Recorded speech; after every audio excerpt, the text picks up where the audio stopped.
Recording શરૂ છે. મંગલાચરણથી શરૂઆત કરીએ. ઓમ નમો ભગવતે વાસુદેવાય.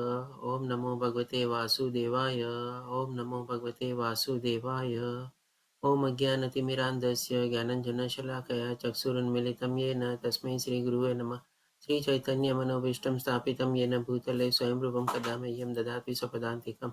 वन्देऽहं श्रीगुरु श्रीयुतपदकमलं श्रीगुरुन् वैष्णवानं च श्रीरूपं साग्रजातं सहगण रघुनाथान्वितं तं सजीवं साद्वैतं सावधूतं परिजनसहितं श्रीकृष्णचैतन्यदेवं श्रीराधाकृष्णपादान् सहगण ललिता श्रीविशाखान्विताश्च. हे कृष्ण करुणा सिंधु दीनबंधु जगतपते गोपेश गोपिकाकांत राधाकांत नमस्तुते. तप्त कांचन गौरांगी श्री राधे वृंदावनेश्वरी वृषभानुसुते देवी प्रणमामि हरिप्रिये. वाञ्छाकल्पतरुभयश्च कृपा सिन्धुभ्यः च पतितानां पावनेभ्यो वैष्णवेभ्यो नमो नमः. नमो विष्णुपादाय कृष्णपृष्ठाय भूतले श्रीमते भक्तिवेदांत स्वामिनिति नामिने. नमस्ते सरस्वती देवे गौरवाणी प्रचारिणे निर्विशेषशून्यवादी पाश्चात्यदेशतारिणे. जय श्री कृष्ण चैतन्य प्रभु नित्यानंद श्री अद्वैत गदाधर श्रीवासादि गौर भक्त वृंद. हरे कृष्ण कृष्ण कृष्ण हरे हरे, हरे राम राम राम हरे हरे. श्रील प्रभुपाद की जय. श्री राधा गोविंद प्रणाम. श्रील प्रभुपाद की जय. श्री राधा गोविंद प्रणाम. हरे कृष्ण सर्वेने. हरे कृष्ण. हरे कृष्ण प्रभुजी दंडवत प्रणाम. हरे कृष्ण. हरे कृष्ण प्रभुजी दंडवत प्रणाम. प्रणाम माताजी. તો આજે આપણે છેલ્લો અધ્યાય લેશું. નમનીસા દાસ પ્રભુજી દ્વારા આયોજિત એમના માર્ગદર્શન હેઠળ આપણે આજે ઓનલાઈન ભગવદ્ ગીતાને સમજવાનો જે યજ્ઞ આરંભ કરેલો છે. કોરોના કાલથી એમણે આ શરૂ કરેલો છે. આજે 60મો બેચ છે. 5 વર્ષથી વધારે આપણે આ અભિયાન ચલાવી રહ્યા છે અને બધા અલગ અલગ ભક્તો એમાં લાભ લઈ રહ્યા છે. આપણે તેમાં 60મા બેચનો આજે આપણે છેલ્લો અધ્યાય ભગવદ્ ગીતાનો એટલે કે 18મો અધ્યાય લેશું લેવલ 1ના હિસાબે. અને આપણા માટે ખુશખબરી છે કે લેવલ 2 હવે ઇમિડિયેટલી આપણું કાલથી જ શરૂ થાય છે. તો બધા ગ્રુપમાં જોડાયેલા રહેજો. તમારે આમાં જ અપડેટ્સ ને બધું આવતું રહેશે તમારે. અને જે નવા પાર્ટિસિપન્ટ છે એ લોકો બધાએ આપણે કહી શકીએ કે ક્વિઝ ને બધું સોલ્વ કરી લીધેલું હશે, સર્ટિફિકેટ મેળવી લીધેલું હશે. તો બધા લેવલ 2માં તરત કાલથી જોડાઈ શકે છે એમાં અને એનો લાભ લઈ શકે છે. વચ્ચે જરાય બ્રેક નથી તમારે તો આપણા માટે બહુ સારું છે. કારણ કે બ્રેક થઈ જાય તો ભાઈ કન્ટિન્યુટી વહી જાય. એમાં કંઈક આપણને કહે ને કે ભાઈ જરાક કન્ટિન્યુટીમાં બ્રેક આવે કોઈ પણ કારણસર તો આપણે પાછા આડાવડા ફંટાઈ જઈએ, બીજા માર્ગે વયા જઈએ. અને જેમ આપણે જાણ્યું છે કે ભાઈ માયા તો એટલી બધી પાવરફુલ છે. જરાક આપણને મોકો મળે અથવા તો જરાક આપણે ભૂલચૂક કરીએ કે જરાક છટકીએ તરત ને તરત એમાં આપણે ઓર તણાતા જઈએ.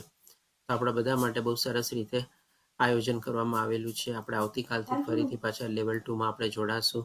અને જેમ ખબર છે એ પ્રમાણે લેવલ 2 આપણે એક અધ્યાય આપણે 2 દિવસમાં કવર કરશું. અને એક ક્લાસની અવધિ પણ લગભગ આપણે 1 કલાકથી જેવી 1.5 કલાક જેવી રહેશે આપણે. એટલે કે લગભગ અત્યારે જે એક અધ્યાયમાં 1 કલાક આપીએ છીએ એની બદલે આપણે એક અધ્યાય માટે 2 થી 3 કલાક ડબલથી ટ્રિપલ આપણે ટાઈમ આપશું. આમાં અમુક ઇમ્પોર્ટન્ટ શ્લોક લઈએ છીએ. બાકી અધ્યાય લેવલ 2માં આપણે બધા ઈચ એન્ડ એવરી શ્લોક લેશું અને બધી એક શ્લોકને આપણે ઊંડાણથી આપણે સમજવાની કોશિશ કરશું. તો જે નવા પાર્ટિસિપન્ટ છે કોણ છે પ્લીઝ બધા હેન્ડ રેઝ કરો કે લોકોએ ક્વિઝ સોલ્વ કરી લીધેલી છે અને આગળ વધવા માટે તત્પર છે. હરે ભલે તમે કૃષ્ણ પ્રભુજી દંડવત જી હરે પ્રણામ. કૃષ્ણ દંડવત પ્રણામ. શુભના માતાજી, ઉર્વી માતાજી, મિત માતાજી. ચાલો સરસ, કોંગ્રેચ્યુલેશન એડવાન્સમાં. ઇવન આજે આ અધ્યાયમાં ભગવાન પણ આપણને છે ને કોંગ્રેચ્યુલેશન આપશે. ભગવાન પોતાને આપણને એક સર્ટિફિકેટ આપશે. હરે કૃષ્ણ પ્રભુજી દંડવત પ્રણામ. હરે કૃષ્ણ કલા માતાજી દંડવત પ્રણામ. તો ઉર્વી માતાજી, મિત પ્રભુજી, કલા માતાજી, વિનોદ પ્રભુજી, આ બધા તમારે જે નવા પાર્ટિસિપન્ટ છે બધાને ફરીથી વિનંતી કે જો હજી ક્વિઝ કંઈ બાકી રહી ગયું હોય તો આજે સોલ્વ કરી લેજો તમારે. પ્રભુજી હું જૂની જ છું, મારું સર્ટિફિકેટ આવેલું જ છે. અરે વાહ, બહુ સરસ. સરસ. હરે કૃષ્ણ. જેને આવેલું છે એના માટે તો છે બરાબર કન્ટિન્યુટી બી રાખી શકે છે એ લોકો. અને આમાં જોડાયેલા રહેજો તમારે. જી અતુલ હરે પ્રભુજી કૃષ્ણ આપનો બી પ્રભુજી. હરે કૃષ્ણ. હું બહુ લેટથી જોઈન થઈ હતી એટલે 16 અધ્યાયથી. તો મારે હવે આજ ફર્સ્ટ લેવલ જ કરવું પડશે ને, તો એના માટે કયો બેચ ને શું રહેશે? માતાજી જો ભલે તમે 16 બેચથી જોડાણા પણ તમે ગ્રુપમાં છો અને લીધેલો છે લાભ, તો તમે એકવાર ક્વિઝ ગો થ્રુ કરી જાઓ. અને જો તમે ક્વિઝ કમ્પ્લીટ કરી શકો અને સર્ટિફિકેટ આવી જતું હોય તો નથિંગ લાઈક ધેટ. અને તેમ છતાં પણ તમે અચ્છા. શું છે આ લેવલ 1 પણ કન્ટિન્યુ હવે પાછો જ્યારે નેક્સ્ટ બેચ 61મો બેચ આવશે એમાં પણ પાછા તમે હમ. ફરીથી રિપીટર તરીકે એમને એમ જોડાવી શકો છો અને આ લેવલ 2 નો પણ તમે લાભ લઈ શકો છો, એમાં બી તમે કન્ટિન્યુ કરી શકો છો. હા હા ઓકે. હા, હમ. હું ટ્રાય કરીશ ક્વિઝ માટે. હા, સરસ વાત. Yeah. ઓકે, Thank ચાલો તો હવે આગળ વધતા આપણે જોઈએ. આ અધ્યાય અર્જુનના પ્રશ્નથી શરૂ થાય છે. અર્જુનનો આપણે કહી શકીએ કે આ છેલ્લો પ્રશ્ન છે હવે, એટલે જ આપણા ભગવદ્ ગીતાનો પણ આપણે છેલ્લો અધ્યાય છે. તો અર્જુન પહેલા અધ્યાયમાં પહેલા શ્લોકમાં પ્રશ્ન પૂછે છે. અર્જુને કહ્યું, હે મહાબાહુ, હું સંન્યાસ અથવા ત્યાગનો ઉદ્દેશ જાણવા ઈચ્છું છું. લોકો શું કામ સંન્યાસ લે, શું કામ એ બધું છોડે તમારે? અને હે કેસીનું સુદન, હે ઋષિ, હું ત્યાગમય જીવન અથવા તો સંન્યાસ આશ્રમ વિશે પણ જાણવા ઈચ્છું છું. તો આપણે જ્યારે આ ભગવદ્ ગીતા અત્યાર સુધી બધી કવર કરી, આપણે બધી જગ્યાએ એક ચીજ સરસ રીતે જાણી ગયા છે કે જો આપણે આપણા જીવનો ઉદ્ધાર કરવો હોય તો આપણે અલ્ટિમેટલી ભગવાનના ધામમાં પહોંચવું પડશે. અને એના માટે બીજો કોઈ ઉપાય નથી, કેવળ ને કેવળ એક છે કે ભગવાનની શરણાગતિ લઈને ભગવાનની ભક્તિમાં આપણે પરોવવાનું છે. અને શુદ્ધ ભક્તિમાં આપણે પરોવાશું જ્યારે ભગવાન આપણને આ અધ્યાયમાં પણ બતાવશે કે કેવળ શુદ્ધ ભક્ત લોકો જ મારી શુદ્ધ ભક્તિ પ્રાપ્ત કરી શકે છે અને ભગવાન પોતે એ લોકોને પોતાના ધામ સુધી પહોંચાડે છે. તો શુદ્ધ ભક્તિ જ્યારે પ્રાપ્ત કરવી હોય, આપણે શુદ્ધ ભગવાનના ભક્ત બનવું હોય તો ડેફિનેટલી આ ભૌતિક દુનિયાના બધા મોહ માયા ને બધામાંથી આપણે છૂટવું પડશે, એના ઉપર કાબુ મેળવવો પડશે, એના ઉપર સંયમ મેળવવો પડશે. એટલે કે એક રીતે કહી શકીએ કે આ બધામાંથી આપણે ત્યાગમય જીવન જીવવું પડશે અથવા તો સંન્યાસ લેવો પડશે. તો હવે અર્જુનનો એ જ પ્રશ્ન છે કે લોકો આ બધું શું કામે છોડે? કારણ કે આ ભૌતિક દુનિયામાં આપણને કહેવાતું સુખ, મોજ, મજા માણવાની કેટલી બધી ઈચ્છા થાય છે. અને ભગવાનના જ્યારે ધામમાં પહોંચવાનું છે ત્યારે આપણને તો હજી ખબર નથી. તમારે ભગવાને ઓલરેડી આપણને વર્ણવ્યું ને બધું, તેમ છતાં પણ આપણે તો જાણતા નથી ભગવાનનું ધામ કેમ હશે, કેવી રીતે હશે, શું હશે ત્યાં બધું. તમારે આ બધું જાણ્યા પછી પણ આપણને એનો અંદાજ નથી આવી શકતો, આપણે એનો અનુભવી નથી શકતા. અથવા તો કોઈની પાસેથી આપણને કોઈએ આવીને અત્યારે કીધું નથી કે હું ભાઈ ભગવાનના ધામમાં જઈને પાછો આવ્યો છું. કારણ કે ભગવાને પોતે કીધું કે એકવાર મારા ધામમાં પહોંચ્યા પછી પાછો આવવાનો જ નથી તમારે, એ અચ્યુત આત્મા થઈ જશે તમારે. તો પછી આપણને એનો અનુભવ પણ કોઈની પાસેથી સંભળાય નહીં અથવા તો મળે પણ નહીં. કારણ કે આપણે કોઈ પણ ચીજ નવી અનુભવી આપણે શું કરીએ આજે ભૌતિક દુનિયામાં? કોઈ કે કરેલું છે કે નહીં? આપણી પહેલા કેટલા લોકોએ કરેલું છે, ચાલ એની પાસે જઈને આપણે અનુભવ જાણી લઈએ. એને કેવું વાંધો આવ્યો, શું થયું, કેવી રીતે થયું, તે બધું આપણે જાણીને પછી આગળ વધીએ. આવું તો આપણને કઈ થાય નહીં. એટલે અર્જુન પૂછે છે કે ભાઈ લોકો શું કામે આ બધું ચીજ છોડે તમારે? એટલે કે એને ત્યાગને પાછળનો ઉદ્દેશ શું હોય તમારે? અને જો એને છોડી દીધું હોય, બધું કર્યું હોય, તો જે ત્યાગમય જીવન જીવતો હોય તમારે, તો એ કેવી પ્રકારનું જીવન જીવતો હોય? આમ જોવા જઈએ ને તો સંક્ષિપ્તમાં ભગવાને છે ને આપણને 5મા અધ્યાયમાં કર્મયોગમાં છે ને આપણને બતાવેલું છે કે જીવન મુક્ત માણસ કેવો હોય છે તમારે. બધાને પ્રિય હોય છે, લોકો પણ બધાને પ્રિય, એને ગમે છે તમારે. આવા પ્રમાણે પોતાનું જીવન મુક્ત જીવન પોતે કંઈ કર્યા વગર પણ પોતે જીવતો હોય છે તમારે. બહુ સંક્ષિપ્તમાં બતાવ્યું છે આપણને ભગવાને 5મા અધ્યાયમાં. પણ અહીંયા અર્જુનને ઓર ડિટેલમાં જાણવાની ઈચ્છા થાય છે કે જો કોઈ માણસ આવી રીતે આ ભૌતિક દુનિયામાં જ્યારે એને મનુષ્ય જીવન પ્રાપ્ત થયું છે અને આવી રીતે ભગવાનની શરણાગતિ લઈને શુદ્ધ ભક્ત બનવાની કોશિશ કરતો હોય અથવા તો બધી ચીજો છાડી દીધી હોય અને પોતે ભગવાનની સેવા અને ભક્તિમાં પરોવાયેલો હોય, તો એનું જીવન કેવું હોય, એની શૈલી કેવી હોય જીવવાની તમારે? એટલે આ અર્જુનનો પ્રશ્ન રૂપમાં એ ભગવાન પાસે જાણવાની ઈચ્છા કરે છે. તો ભગવાન આના જવાબ આપતા કહે છે, તો ભગવાને કહ્યું યજ્ઞ, દાન, એટલે બીજા, ત્રીજા અને ચોથા શ્લોકમાં છે ને ભગવાન અલગ અલગ બધા કે ભાઈ ત્યાગમય જીવન કેવું હોય અથવા તો એના સંદર્ભમાં લોકોની પરિભાષા કેવી હોય છે એ બધું બતાવે છે. કારણ કે આજે પણ જે પ્રશ્ન બધાને ઉભેલો હોય છે કે ભાઈ મારે શું કામ બધું છોડવું આ ભૌતિક દુનિયામાં? ભગવાનને પ્રાપ્ત કરવા માટે આ બધી ચીજ હું અત્યારે આપણે કહે ને કે ત્યાગ કરવો અથવા તો આપણી જે છોડવાની વૃત્તિ આપણે દરેક જગ્યાએ છે ને અગ્નિ પરીક્ષાથી પસાર થાય છે. આપણને અત્યારે કોઈ કાંઈ પણ કે તમારે કે ભાઈ તમારે આ બધું પ્રોપર્ટી, આ માલિક, આ તે બધું તમારે છોડવું પડશે તમે, અને તમે બધોનો ત્યાગ કરી દો તમારે, તો આપણે જલ્દી રાજી ન હોઈએ તમારે. તો હવે આ પ્રશ્ન એ વખતમાં પણ હતો તમારે. એવું નથી કે ખાલી આજના તારીખમાં જ આપણી સામે આ પ્રશ્ન ઉભેલો છે. અર્જુને તો એ પ્રશ્ન આપણા વતીએ એને બહુ એડવાન્સમાં પૂછી લીધો, પણ એ વખતમાં પણ આ લોકો ત્યાગની પરિભાષા અને ત્યાગના સંદર્ભમાં બધું અલગ અલગ બતાવતા. કોઈક શું કહેતા કે ભાઈ ભૌતિક દુનિયાના બધા કર્મો છે ને આપણે છોડી દેવા જોઈએ. કોઈ ભૌતિક દુનિયાના કર્મો આપણે કરવા જ ન જોઈએ, એને ત્યાગ કહેવાય તમારે. કોઈ શું કહેતું હતું કે ભાઈ ના, કર્મ તો આપણે કરવું જોઈએ તમારે, પણ કર્મ ફળનો ત્યાગ કરવાનો. એટલે કોઈકે એવી રીતે ઉપાય બતાવ્યો. પછી કોઈકે શું કીધું કે ના ભાઈ, યજ્ઞ, તપ અને દાન એ બધા કર્મો તો આપણે અવશ્ય કરવા જ જોઈએ. કોઈકે આવી રીતે ત્યાગની પરિભાષા બતાવી. એટલે કે બધા ભગવાન પેલા બીજા, ત્રીજા, ચોથા શ્લોકમાં એ પ્રમાણે જે મંતવ્યો પ્રવૃત્ત થયેલા હતા એ બધા મંતવ્યોમાં પણ બતાવે છે. પણ હવે પછી પોતાનો ફાઇનલ કન્ક્લુઝન અથવા તો ફાઇનલ ડિસિઝન ભગવાન અહીંયા 5મા શ્લોકમાં બતાવે છે કે યજ્ઞ, દાન તથા તપના કાર્યોનો કદાપી ત્યાગ કરવો ન જોઈએ. આ અવશ્ય કરવા જોઈએ. અને પણ તે અવશ્ય કરવા જોઈએ. અને ખરેખર યજ્ઞ, દાન તથા તપ મહાત્માઓને પણ શુદ્ધ કરે છે. મહાત્માઓને શુદ્ધ કરવાનો મતલબ શું? કે જે મોટા મોટા ઋષિ મુનિઓ, સંત પુરુષો, મહાત્માઓ થઈ ગયા, જેણે બધી અલગ અલગ સિદ્ધિઓ પ્રાપ્ત કરી અને ભગવાનના ધામ સુધી પહોંચી શક્યા, તમારે પરમ સિદ્ધિ પ્રાપ્ત કરી, તો એ લોકોએ પણ યજ્ઞ, તપ અને દાન કર્યા હતા. યજ્ઞ, તપ અને દાન કરીને જ એ લોકો ભગવાનના ધામ સુધી પહોંચ્યા છે. એમને કોઈ નથી પહોંચ્યું તમારે. તો એ જ ભગવાન અહીંયા આપણને ક્લિયર કરે છે, સ્પષ્ટ કરે છે કે ભાઈ, આપણે જો ભગવાનના ધામ સુધી પહોંચવું હોય, એવી સિદ્ધિઓ પ્રાપ્ત કરવી હોય આપણે, તો ડેફિનેટલી યજ્ઞ, તપ અને દાનનો આપણે કદાપી ત્યાગ ન કરવો જોઈએ. આ શરીર છે ત્યાં સુધી આપણે શરીરને નિર્વાહ માટે પણ થોડા ઘણા કર્મો કરવા પડે આપણે. અને ત્યાગમય જીવન જીવીને ભગવાનને પ્રાપ્ત કરવા માટેના જે સ્પેસિફિક કર્મો છે, યજ્ઞ, તપ અને દાન, એ પણ આપણે કરવા જોઈએ.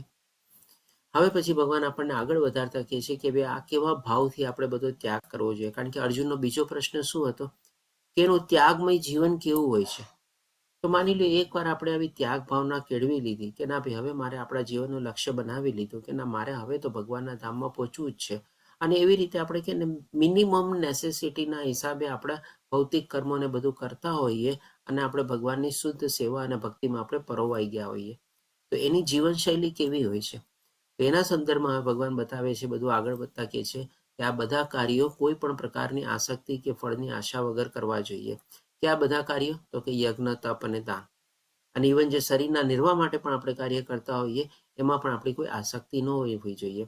મને તો આ ચીજ જોવે છે, મને તો સુવા માટે આવી રીતે આમ પલંગ જોવે છે, મને તો આવા ટાઈપના કપડાં વગર ચાલે જ નહીં તમારે, મને તો આ ખાધા પીધા વગર ચાલે જ નહીં, મને તો સવારના ઉઠીને આ ચીજની તો હેબિટ છે જ તમારે. આવી બધી પણ આશા ન હોવી જોઈએ. શરીર છે ભાઈ, એનો નિર્વાહ કરવાનો છે, ટકાવવાનું છે, સારી રીતે ટકાવવાનું છે. કારણ કે એ શરીરને આપણે નૌકા બનાવીને આ ભવસાગર પાર કરવાનો છે. તો ભાઈ, શરીરની છે ને જરૂરિયાતો બહુ ઓછી હોય છે. આપણે ગઈકાલે થોડા ઘણા 17મા અધ્યાયમાં પણ જોયા હતા કે ખાવા પીવાની આ બધી જરૂરિયાત છે આપણી, બરોબર છે, પણ આપણે કહે ને કે બહુ મિનિમમ નેસેસિટી છે.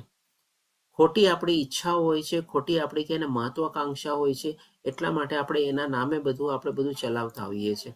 બાકી શરીરના નિર્વાહ માટે આપણે છે ને એમને પણ જીવી શકીએ. તમારે બહુ બેઝિક મિનિમમ નીડ રાખીને આપણે ઓછું ખાઈને, ઓછી ફરમાઈશો, ઓછી ડિમાન્ડો, ઓછી ઈચ્છાઓ બધું રાખીને આપણે જીવી શકીએ.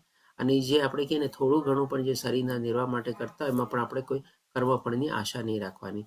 એટલા માટે પછી ભગવાન કહે છે કે હે પૃથાપુત્ર, આ કાર્યો તો કર્તવ્ય સમજીને કરવા જોઈએ. ભાઈ ઠીક છે, શરીર મળ્યું છે, શરીરના નિર્વાહના કાર્ય કરું છું, પણ મારો મેઇન ઉદ્દેશ શું છે? ભગવાનને પ્રાપ્ત કરવાનો. અને એના માટે મારે ભગવાનની શુદ્ધ શક્તિ ભક્તિમાં આપણે પરોવવાનું છે. ભગવાનની શુદ્ધ ભાવે શરણાગતિની લેવાની છે. ભગવાનમાં પૂરેપૂરી આસ્થા, વિશ્વાસ, શ્રદ્ધા રાખવાની છે. આ બધા કી આપણે શબ્દો બધા છે તમારે, એ લઈને આપણે આપણું જીવન જીવે રાખવાનું છે, ત્યાગમય જીવન. અને આ જ રીતે ભગવાન કે છે આ મારો અંતિમ મત છે. એટલે કે ભગવાન પોતાનું અહીંયા કે પોતાનું સ્ટેમ્પ મારી દે છે. સ્ટેમ્પ મારીને સહી સિક્કા કરીને કહી દે છે કે ભાઈ, આ રીતે તમારે ત્યાગમય જીવન જીવવાનું છે. યજ્ઞ, તપ અને દાન કરવાના છે. આ બધા કાર્યોમાં પણ કોઈ પણ પ્રકારની કર્મફળની ઈચ્છા નથી રાખવાની તમારે. અને એ રીતે તમે તમારું નિષ્કામ ભાવે કર્મ કરીને સાથે સાથે તમારી ભક્તિ એમાં એડ કરો. બસ બીજું કાંઈ નહીં કરો તો પણ તમે મને પ્રાપ્ત કરી લેશો. ભગવાન એકદમ સ્પષ્ટ અહીંયા બતાવી દીધું. હવે પછી આગળ વધતા જોઈએ તો આપણે જે બધા કર્મ ને બધું કરીએ છીએ એના સંદર્ભમાં ભગવાન આપણને ઓર થોડું ડિટેલમાં બતાવે છે. 3જા અને 5મા અધ્યાયમાં ભગવાને કર્મયોગના સંદર્ભમાં બધું કર્મ વિશેનું આપણને જ્ઞાન આપ્યું કે કર્મ કોને કહેવાય, કયા કર્મ બંધન કરતા, કેવા ભાવે કર્મ કરવા જોઈએ, કેટલા પ્રકારના કર્મ છે, એ બધું બતાવ્યું. હવે આપણે જે કર્મ કરીએ છીએ એની પાછળ બધા કયા કયા પરિબળો છે અથવા તો કયા કયા ફેક્ટર્સ કન્ટ્રીબ્યુટ કરે છે, જેના દ્વારા આપણે કાર્યમાં આગળ વધીએ છીએ અને કેના દ્વારા આપણે કાર્યમાં સફળતા પ્રાપ્ત કરીએ છીએ, એ પણ થોડું ઘણું ભગવાન આપણને અહીંયા આગળ બતાવે છે. આપણે એક રીતે કહી શકીએ કે 18મા અધ્યાયમાં ભગવાને આપણને 2થી લઈને 17મા અધ્યાય સુધીમાં જે કાંઈ પણ જ્ઞાન આપ્યું ને, કાંઈક એમાં કંઈ ને કંઈ ખૂણે ખાચરે છૂટી ગયું હોય ને તમારે, તો એ પણ ભગવાન આમાં કવર કરી લે છે અને બધું પાછું સમરાઇઝ પણ કરી દે છે. આપણે જેમ ઘરમાં આપણે ક્યારેક ઓલું ઝાડુ વાળું કે કંઈક આપણે વાળતા હોઈએ, તમારે પોસતા હોય ત્યારે ખૂણા ખાચરામાં કંઈક કચરો રહી ગયો હોય ને, ત્યારે આપણે શું કહીએ ઓલા કામવાળી બાઈને, જો ભાઈ જરાક બરાબર કાઢ, ઓલા ખૂણામાં જો થોડો કચરો રહી ગયો છે તમારે, કહીએ ને તમારે. તો અહીંયા અર્જુન છે ને એવો પ્રશ્ન પૂછે છે, એ પ્રશ્નના જવાબના રૂપમાં છે ને ભગવાન બધું આપણને ખૂણા ખાચરામાંથી પણ કાંઈક એવું જ્ઞાન બાકી રહી ગયું હોય ને, એ પણ અહીંયા આપણને આધ્યાયમાં બતાવી દે છે. તો અહીંયા ભગવાન 13મા શ્લોકમાં આપણને કહે છે કે હે મહાભાવ અર્જુન, વેદાંત અનુસાર સર્વ કર્મોની સિદ્ધિ માટે 5 કારણ હોય છે. એટલે આપણે કોઈ પણ કાર્યમાં શું કામે પ્રવૃત્ત થઈએ છીએ, એના ભગવાન આપણને 5 કારણ બતાવે છે. અને કાર્યમાં કેવી રીતે આપણે સફળતા કે અથવા નિષ્ફળતા આપણે પ્રાપ્ત કરીએ છીએ, અથવા તો કેવી રીતે કાર્યમાં પ્રવૃત્ત થઈએ છીએ, એના પણ પાછા બીજા 5 ચીજો પરિબળો આપણને ફેક્ટર્સ બતાવશે. તો પહેલા આપણે કારણ સમજીએ, એટલા માટે ભગવાન કહે છે હવે તું મારી પાસેથી તે વિશે સાંભળ. એટલે કે કોઈ પણ કર્મ પાછળના કયા કારણ છે એ હવે આપણે સાંભળીએ. તો ભગવાન કહે છે કે સૌથી પહેલું આપણે કેવી કર્મનું સ્થાન, એટલે કે કોઈ પણ કાર્યને આગળ વધારવા માટે કયા આપણને પરિબળો અથવા તો કયા કારણ એમાં કન્ટ્રીબ્યુટ કરે છે, એ ભગવાન આપણને બતાવે છે. કર્મનું સ્થાન અથવા તો શરીર, બીજું કર્તા, ત્રીજું આપણને વિભિન્ન ઇન્દ્રિયો, ચોથું અનેક પ્રકારના પ્રયાસો અને અંતે પરમાત્મા. આ 5 કર્મના કારણ છે. હવે તમે કારણના સંદર્ભમાં એમ સમજો કે કારણ એટલે તો કોઝ થયો, કે ભાઈ હું શું કામે કાર્યમાં પ્રવૃત્ત થાઉં છું. પણ અહીંયા આપણે કારણને એ રીતે પણ સમજવાનું છે કે કોઈ પણ કાર્યમાં કરવા પાછળ આપણને કઈ ચીજની જરૂર પડે, અથવા તો શેના દ્વારા આપણે એ કાર્યમાં પ્રવૃત્ત થઈ શકીએ. તો જેમ અહીંયા ભગવાન આપણને 5 કારણ અથવા તો 5 ફેક્ટર્સ જે બતાવે છે. આજે પહેલું આપણે શરીર, આપણું પોતાનું શરીર દ્વારા આપણે કર્મમાં પ્રવૃત્ત થઈએ. બીજું કોઈ કરવાવાળું હોય કોઈક હોવું જોઈએ તમારે કાર્યમાં. અને ત્રીજું એ જે કરતો હોય માણસ, એની પણ બધી અલગ અલગ ઇન્દ્રિયો તમારે વપરાય. હવે જ્યાં જે ભગવાને 5 કારણ બતાવ્યા, આપણે જસ્ટ એક પ્રેક્ટિકલ એક્ઝામ દ્વારા આપણે સમજી લઈએ. અત્યારે જેમ કે આપણે બધા ઓનલાઈન ક્લાસમાં અત્યારે બધા જોડાયેલા છે. હવે આપણે બધા શું છે, પોતપોતાના ફિઝિકલી, ભલે આપણે વર્ચ્યુઅલ ક્લાસ છે, ઓનલાઈન ક્લાસ છે, પણ ફિઝિકલી એક જગ્યાએ પોતપોતાના ઓલા સ્થાનમાં તો આપણે બેઠા હશું ને. આજે હું પણ એક જગ્યાએ બેઠો તમારે ક્લાસ લેતો હોઈશ, તમે પણ કોઈ જગ્યાએ બેઠા હશો, તમારે ટેબલ ખુરશી ઉપર કે નીચે કે ગાડલા ઉપર કે ક્યાંય પણ તમારે બેસીને તમે સરસ રીતે ક્લાસ લેતા હશો. એટલે કે આપણું પોતાનું શરીર એમાં ઇન્વોલ્વ થયેલું છે. આજે એવું તો નથી કે ભાઈ લેપટોપ ચાલુ રાખી દીધું અને આપણે બીજે કામ કરવા વયા ગયા અને તો પછી કામ પૂરું થયું, તમારે કામ તો પૂરું ન થયું ને, એનો તો કંઈ લાભ ન થયો. બીજું કરતા, એટલે કે આપણે પોતે એમાં બેસવું પડે છે, આપણે સાંભળવું પડે છે તમારે. એટલે આપણે શરીર દ્વારા બી ઇન્વોલ્વ થઈ ગયા, આપણે કરતા બી થઈ ગયા, કારણ કે આપણે સાંભળીએ છીએ. તમારે અલગ અલગ સ્લાઇડો આવે છે, જોઈએ છીએ આપણે જે સાંભળીએ છીએ ને આપણે મગજમાં ઉતારીએ છીએ, બુદ્ધિમાં ઉતારીએ છીએ અને સમજવાની કોશિશ કરીએ છીએ. એટલે આ બધા આપણે કરતા થઈ ગયા. અને વિભિન્ન ઇન્દ્રિયો, આપણે સ્લાઇડ આવે એને વાંચવા માટે આપણી આંખની ઇન્દ્રિયો આપણે ઉપયોગ કરીએ, સાઉન્ડ આવતો એને આપણે સાંભળવાની કોશિશ કરીએ. એટલે આપણી બધી ઇન્દ્રિયોને એમાં ઉપયોગ થાય છે તમારે. અને અનેક પ્રકારના પ્રયાસો, એટલે કે ભાઈ આપણે કંઈક ને કંઈક એફર્ટ આપવો પડે, મહેનત કરવી પડે. તમે જે સાંભળો છો એ તમે બુદ્ધિમાં અને જ્ઞાનમાં ઉતારીને સમજવાની કોશિશ કરો છો ને, તે પણ તમારી મહેનત થઈ. આપણે કોઈ ચીજ તમે સાથે ભગવદ્ ગીતા લખ્યું હોય, કાગળ પેન પેન્સિલ રાખ્યા હોય, તમે અંડરલાઈન કરો છો. પ્રશ્ન પૂછવા હોય તો તમે નોંધણી કરીને છેલ્લે પ્રશ્ન પૂછો છો તમારે. આ બધા તમારા પ્રયાસો થઈ ગયા ને. સાઉન્ડ ઓછો વધારે હોય તો તમે સાઉન્ડને બધાને એડજસ્ટ કરો, તમારી સ્ક્રીન રીડને તમે એડજસ્ટ કરો, તમારે બધું આ બધા પ્રયાસો થઈ ગયા. અને અંતે પરમાત્મા. હવે આ બધું કોના કારણે થાય છે? આપણને લાગે છે કે ભાઈ મેં ક્લાસ લીધો એટલે ચાલો આપણે બેચ કમ્પ્લીટ કર્યો. તમને લાગે છે કે ભાઈ મેં 18 દિવસ ક્લાસ જોઈન કરી લીધો, ક્વિઝ સોલ્વ કરી લીધી અને સર્ટિફિકેટ મેળવી લીધો એટલે મારો લેવલ 1 કમ્પ્લીટ થઈ ગયો. આપણે સમજીએ છીએ કે ભાઈ બધું મારા કારણે થયું, આપણા કારણે કાંઈ નથી થયું. જો પરમાત્માનું આપણને આમાં મંજૂરી ન હોત, પરમાત્માનો આપણને આમાં સાથ ન હોત, તો આપણે આ શું કમ્પ્લીટ કરી શકવાના હતા? આજે આપણે વોટ્સઅપ ગ્રુપ, તમારે ફોનમાં લગભગ 250 જેટલાથી મેમ્બરો છે તમારે. બધા લોકો ક્લાસમાં જોડાઈ શકે છે તમારે. અને જે લોકો જોડાણા હશે એ લોકો પણ 18 દિવસ સુધી ટકી શક્યા હશે તમારે, છેલ્લે સુધી જોડાયેલા રહીએ છે. આ વખતે તો ઇનફેક્ટ આપણે જોઈ શકીએ છીએ કીર્તિમાં પ્રભુજી ક્લાસના સ્ટાર્ટિંગમાં પણ આપણે વિડીયો શોટ લે છે, તમારે સ્ક્રીનશોટ લે છે, કેટલા પાર્ટિસિપેન્ટ હતા, વચ્ચે પણ લે છે અને ક્લાસના અંત સમય પણ લે છે. અને જોઈએ છે કે લગભગ પહેલે દિવસે આપણી પાસે 50-55 જેવા પાર્ટિસિપેન્ટ જોડાયેલા હતા. અને ઇવન અત્યાર સુધી ગઈકાલ સુધી 18મા અધ્યાય સુધી આજે પણ 18મા અધ્યાય સુધી આપણે જોઈએ છે કે ઓલમોસ્ટ અંત સુધી આપણી પાસે 40-45 વચ્ચેની સંખ્યા આવી જાય છે. એમ આઈ રાઈટ ઓર રોંગ? તમે શું કહો છો કીર્તિમાન પ્રભુજી? મારી નોંધણી બરાબર છે કે કંઈક ભૂલ થાય છે મારી એમાં? હા પ્રભુજી. એટલે આમ જુઓ ને તો ખાલી લગભગ 20% જેવો આપણને ઘટાડો મળ્યો છે તમારે પહેલે દિવસમાં અને આ છેલ્લા દિવસના અંદરમાં આપણે. તો ધેટ ઇઝ કમ કે બહુ સારો છે. નહીં તો એવું જોવામાં આવ્યું છે કે પહેલે દિવસે તો આપણે 60, 70, 80, 100 પાર્ટિસિપન્ટ જોડાઈ જાય અને છેલ્લે દિવસે ખાલી 10, 15, 20 જણા બચ્યા હોય તમારે.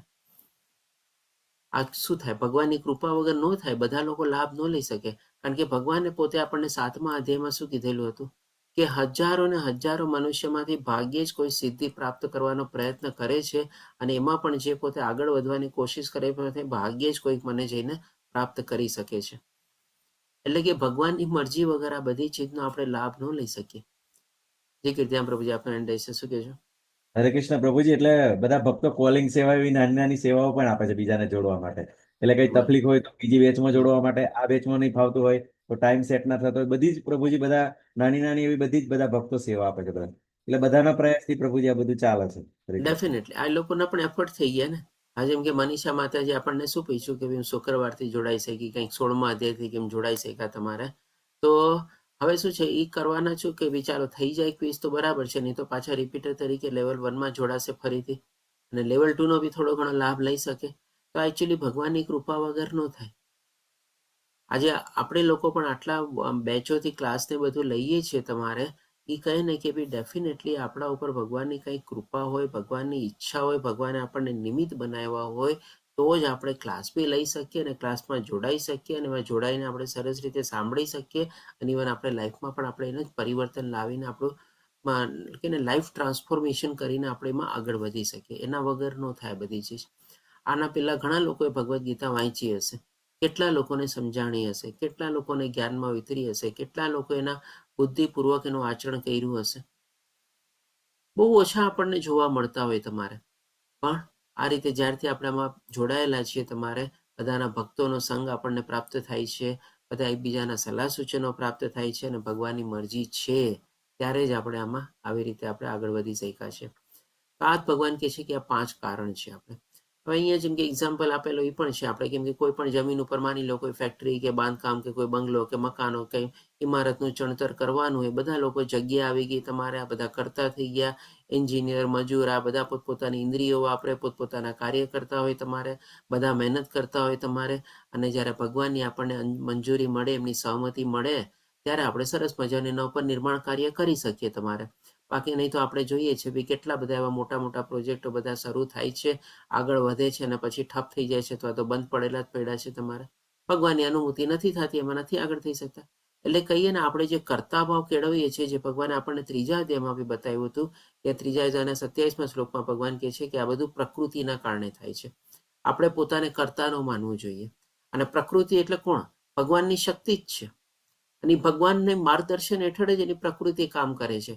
ભગવાન એની પ્રકૃતિને ઓર્ડર આપે કે ભાઈ આની સાથે તો જોડાઈ જાય, તમારે આને એવા સુજોગ સંજોગ સંગાતને બધું પ્રાપ્ત કરાવો કે જેથી કરીને એની જે ઈચ્છા છે એમાં પોતે આગળ વધે અને એને સફળતા પ્રાપ્ત થાય. અને ભગવાન ઓર્ડર કરે કે ના ભાઈ આ બધું કાલથી જ બંધ કરી દે, આપણે કાંઈ નથી કરવું, એ બધું તમારે એ માણસને જરાય સપોર્ટ નથી કરવાનો, તો પછી કાંઈ ન કરી શકે તમારે.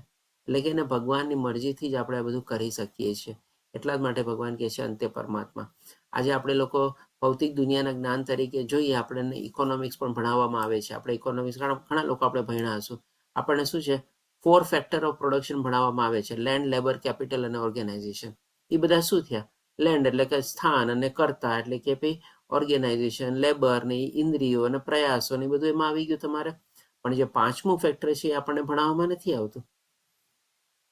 આખી ઇકોનોમિક્સ આપણે વાંચી લઈએ, બધું કરી લઈએ, હંમેશા આપણને 4 ફેક્ટર્સ ઓફ પ્રોડક્શન જ તમારે ભણવામાં આવશે. ક્યાંય તમને 5મું ફેક્ટર ઓફ પ્રોડક્શન ભણાવવામાં નહીં આવે. અરે ભાઈ, ભગવદ્ ગીતામાં ભગવાને પોતે કીધેલું છે કે ભાઈ કર્મના પાછળના 5 કારણ છે.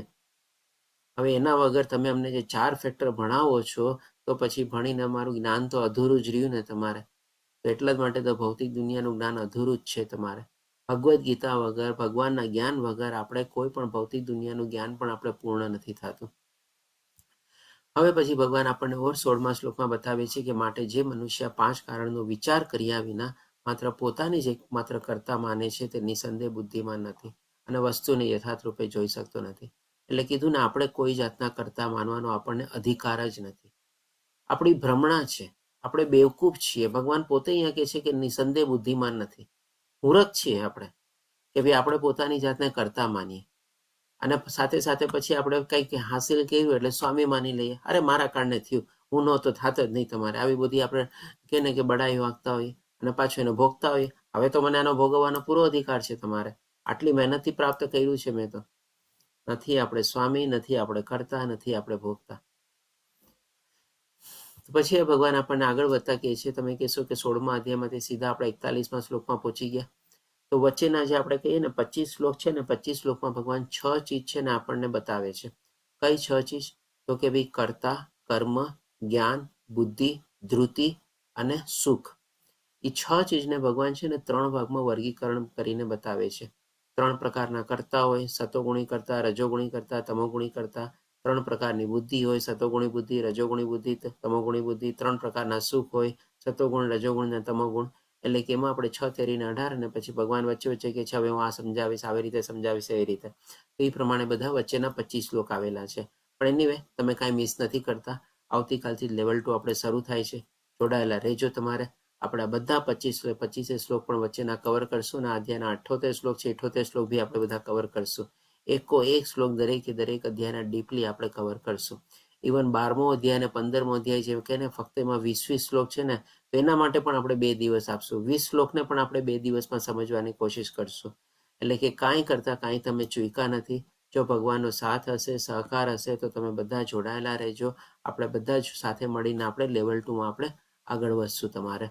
અને આપણી જે આધ્યાત્મિક યાત્રા આપણને કહે ને કે ભગવાને બીજા રોપણ આપણામાં કરાવી દીધું છે, તો એમના સાથ સહકારથી, એમના જ માર્ગદર્શન હેઠળ, એમના જ આપણે કહે ને કે ભાઈ આપણે મદદ લઈને આપણે બધામાં આપણે આગળ વધવાની કોશિશ કરશું.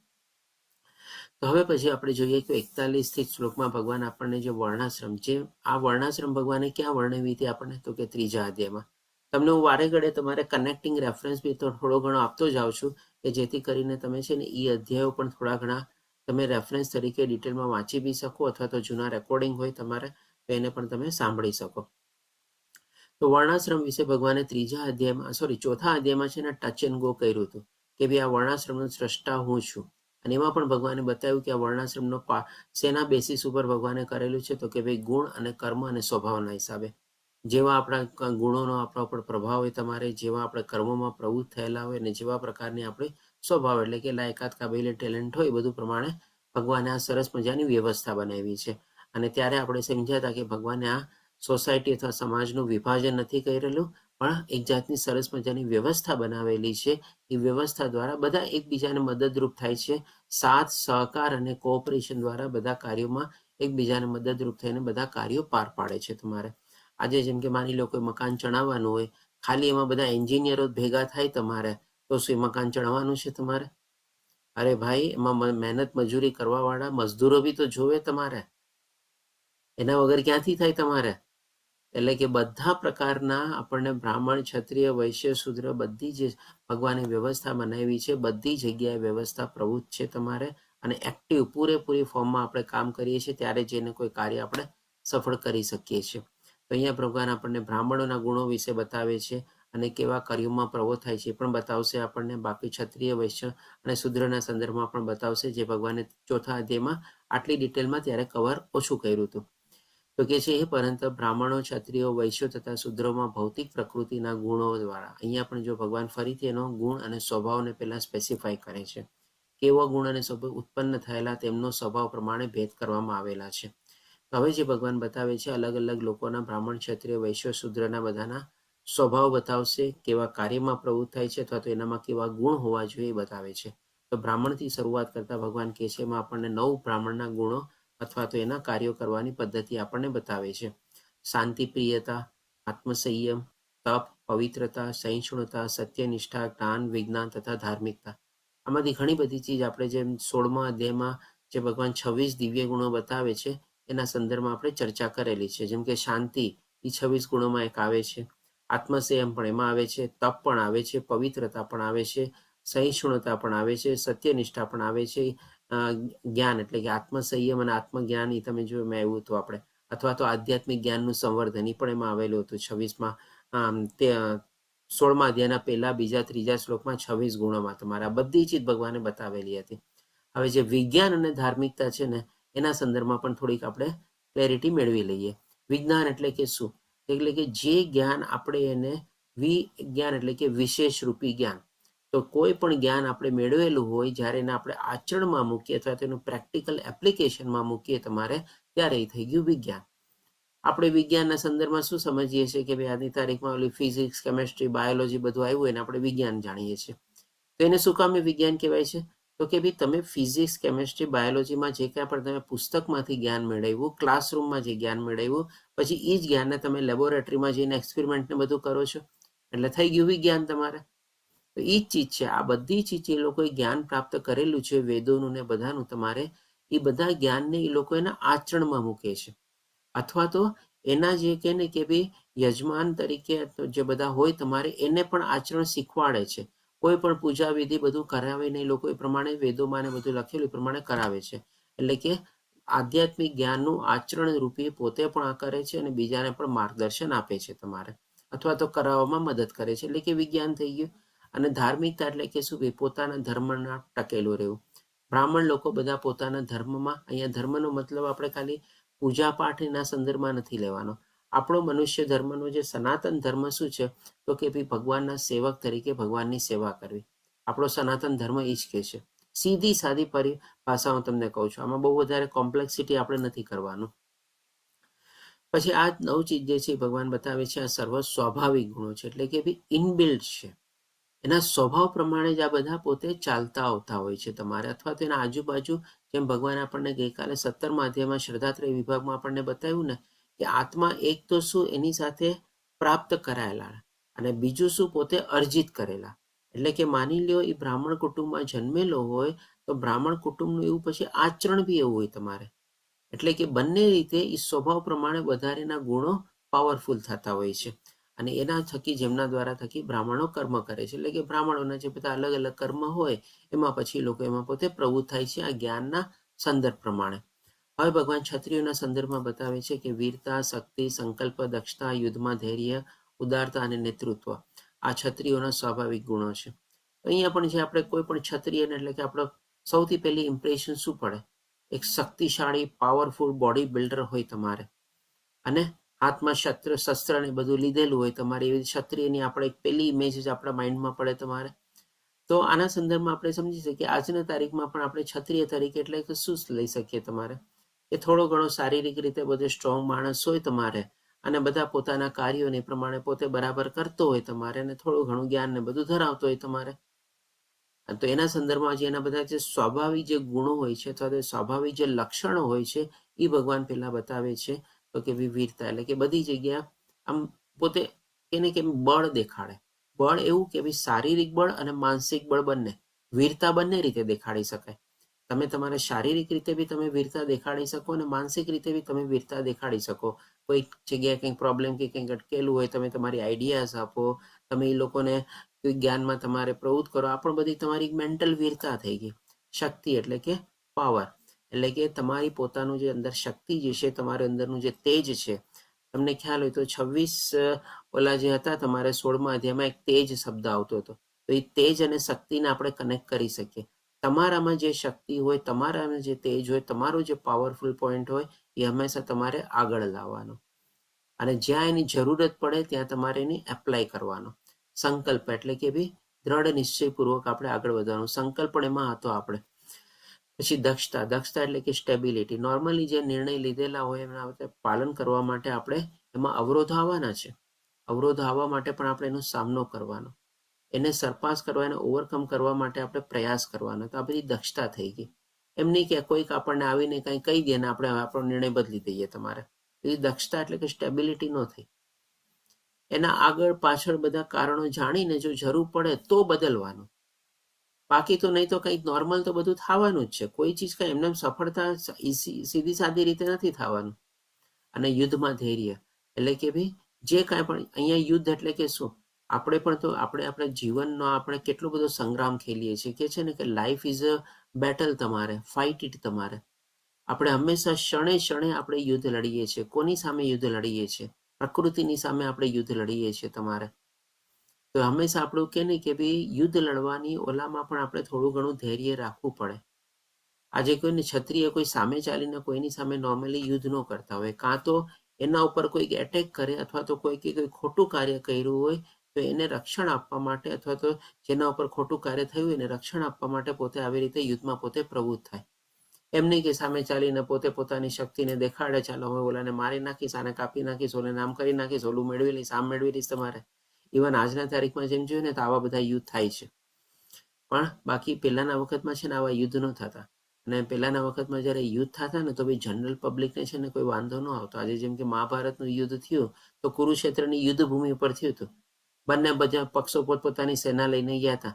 બાકી હસ્તિનાપુરમાં ને બધામાં ગામમાં બધામાં તો તમારે પબ્લિક લોકો એમ પોતે પોતાનું કાર્ય કરતી હતી. તમારે એ લોકોને કોઈ ક્ષતિ નહોતી થઈ. પણ આજની તારીખમાં જે બધા યુદ્ધ થાય છે એમાં તો છે ને કોમન માણસોને પણ બધી પ્રોબ્લેમો બધું થાય છે. ઉદારતા અને નેતૃત્વ. ઉદારતા અને નેતૃત્વ શું છે તો કે ભાઈ ક્ષત્રિય તરીકે જો તમે યુદ્ધ લડતા હો, બધું કરતા હો, અથવા તો કોઈ તમારી શરણાગતિ લે અને તમારી માફી માંગવા આવે તો આપણે એને ઉદાર મને આપણે એને માફ પણ કરવો જોઈએ. અને પહેલાના વખતમાં શું છે, ક્ષત્રિયો માટે પણ યુદ્ધ માટેના ઘણા બધા નિયમો હતા. તમારે રથની સામે તમારે રથની વાળો જ યુદ્ધ કરી શકે, હાથી ઉપર હોય તો હાથીવાળો યુદ્ધ કરી શકે, ઘોડા ઉપર હોય તો ઘોડાવાળો. તમારે જે શસ્ત્રથી યુદ્ધ કરતો હોય તો તમારે પણ એ શસ્ત્રથી સામેની સામે યુદ્ધ લડવાનો. આ બધા ઘણા બધા નિયમો હતા. તમારા મન ફાવે પ્રમાણે યુદ્ધ ન કરી શકીએ. આજની તારીખમાં પણ આપણે એને શું છે કે ભાઈ સામેવાળીની પરિસ્થિતિ સમજીને આપણે એનો પ્રતિકાર કરવાનો તમારે. અને એ જો પછી શરણાગતિ લે અથવા તો તમારે માની લો હથિયાર હેઠા મૂકી દે, માફી માંગે તો આપણે એને ઉદાર દિલે માફ પણ કરવાનો. ક્ષમા, 26 ગુણોમાં એક ક્ષમા પણ હતું તમારે. પછી નેતૃત્વ એટલે કે લીડરશિપ. ડેફિનેટલી આપણે જોઈએ કે ભાઈ જે આવી રીતે હોય, જેમ કે પહેલાના વખતમાં ક્ષત્રિયોને બધા લોકો રાજા હતા. અને ભગવાને શું છે આપણને તમને ખ્યાલ હોય તો મારા ખ્યાલથી 4થા અધ્યાયમાં એક શબ્દ વાપરેલો હતો, રાજર્ષિઓ. એટલે કે એ રાજા લોકો જે હતા ને રાજા પણ હતા ને સાથે સાથે ઋષિઓનું પણ બધું એટલે કે બ્રાહ્મણત્વનું પણ જ્ઞાન ધરાવતા હતા તમારે. અને એવી જ રીતે એનું પ્રજાનું માર્ગદર્શન અને પાલન કરતા હતા. અને સાથે સાથે પ્રજાનું રક્ષણ પણ કરતા હતા તમારે. એટલે કે ભાઈ બ્રાહ્મણ અને ક્ષત્રિય બંનેના ગુણો એ લોકો ધરાવતા હતા. એટલે કે રાજર્ષિ તરીકે જાણતા હતા, કહેવાતા. અને એવી રીતે એ લોકો પોતાનું નેતૃત્વ અથવા તો લીડરશિપ કરીને બધી જગ્યાએથી બધાનું રક્ષણ કરતા, એનું પાલન પોષણ કરતા. આ રીતે એ બધી ક્વોલિટીઝ હોવી જોઈએ કે ને કે જે લીડર હોય તમારે એને હંમેશા આગળ રહેવું જોઈએ. કોઈ પણ તકલીફ આવે તો ઊભી છાતીએ સામી છાતીએ તમારે પહેલા એને સામનો કરવાનો, પછી બાકી બધા એની સાથે જે ટુકડી હોય એના ઉપર આપણે તમારે આવે. અને આજની તારીખમાં તો શું હોય છે, તમારે ઓલા જે મિલિટરીનો કમાન્ડર ચીફ કે કાંઈ બી હોય તમારે નેતા વેતા હોય એ તો આરામથી પોતે 5 સ્ટાર હોટલમાં ને ઓલા કે ને પોતાના રૂમમાં ને બધામાં રહેતા હોય તમારે. અને વાંચીને સેના બિચારી તમારે મરતી હોય ને લડતી હોય તમારે. અને પાછો હવે તો એવું થઈ ગયું કે ભાઈ ક્યાં દેશની સામે કોને યુદ્ધ થાય ને ક્યાં દેશની પોતાની સેનાની ટુકડીને લોકો મોકલે. હવે એ દેશનો નેતા તો આરામથી બેઠો હોય તમારે. એવું નહોતું પહેલાના વખતમાં. પહેલાના વખતમાં રાજા પોતે જ હતો તમારે યુદ્ધ કરવા અને એ સામી છાતી લડતો તમારે બધાનું નેતૃત્વ કરીને. અને અત્યારે શું છે તમારે બધું આખું છે ને કે ઉલટું જ થઈ ગયું છે. તો આ બધા ભગવાન કહે છે કે આ ક્ષત્રિયોનો સ્વાભાવિક ગુણો છે. હવે ભગવાન આપણને વૈશ્ય અને શુદ્ર વિશે બી બતાવે છે. તો ભગવાન પેલા વૈશ્ય વિશે કહે છે કે ખેતી, ગૌરક્ષા અને વેપાર એ વૈશ્યોનો સ્વાભાવિક કર્મ છે. એટલે કે અહીંયા ભગવાન આપણને ગુણ અને એના પ્રાધાન્ય હવે ઓછી આપે છે, કારણ કે ગુણો, ક્વોલિટી અથવા તો જ્ઞાન આ બધું શું છે ઉપરથી આવે. જેમ કે બ્રાહ્મણમાં બહુ વધારે હોય તમારે, પછી તમારે એનાથી ઓછું ક્ષત્રિયોમાં, અને પછી તમારે શુદ્ર અને વૈશ્યમાં એ તમારે ઓછા પ્રમાણમાં આપણને જોવા મળે. તો હવે અહીંયા વૈશ્યના સંદર્ભમાં બતાવે છે ભગવાન કે ભાઈ એ લોકો કેવા કાર્યમાં પ્રવૃત્ત થાય છે. હરે કૃષ્ણ. લિંક મૂકજો. અચ્છા, એટેન્ડન્સ લિંક કહેતા હશે માતાજી. ઓકે. એટલે કે એ લોકો કયા કાર્યમાં પ્રવૃત્ત થયેલા તો કે ભાઈ પહેલાના વખતમાં શું છે, આપણે જેમ કે ભારત આપણો દેશ ખેતી પ્રધાન તરીકે ઓળખાય છે. આજની તારીખમાં પણ ખેતી પ્રાધાન્ય છે આપણે. અને ખેતી એટલે અને ગૌરક્ષા એટલે કે ખેતી કરીએ તો એમાં થોડા ઘણા આપણને પ્રાણીઓની જરૂર પડે. કયા પ્રાણી હોય તો કે ગાય હોય, બળદ હોય, ઘોડા હોય, ઘણીવાર આપણે એમાં ઊંટનો પણ કંઈ પણ રીતે હાથીનો પણ આપણે બધાનો ઉપયોગ કરી શકીએ. એટલે આ બધું પશુધન થઈ ગયું. અને અહીંયા ગૌરક્ષા એટલે કે ગૌનો મતલબ શું છે? ગાય અને આ બધા પશુઓ. અને બીજું એ ગૌનો મતલબ થાય છે તો કે ભાઈ આપણે ઇન્દ્રિયોની રક્ષા. અને ત્રીજું છે વેપાર, એટલે કે હવે એ ખેડૂત હોય એના પોતાના જમીનમાં જે કાંઈ પણ ધાન્ય ઉગે બધું તો પોતે તો નથી વાપરવાનું, એટલી બધી એની જરૂરત બી ન હોય તમારે, અને એટલું બધું સંઘરી બી ન શકે તમારે, તો એ શું કરે ભાઈ? એ બીજાને જેની જરૂર હોય એ એને આપે, અને આ ખેડૂતની જે બીજી જરૂરિયાત હોય એની પાસેથી મેળવે.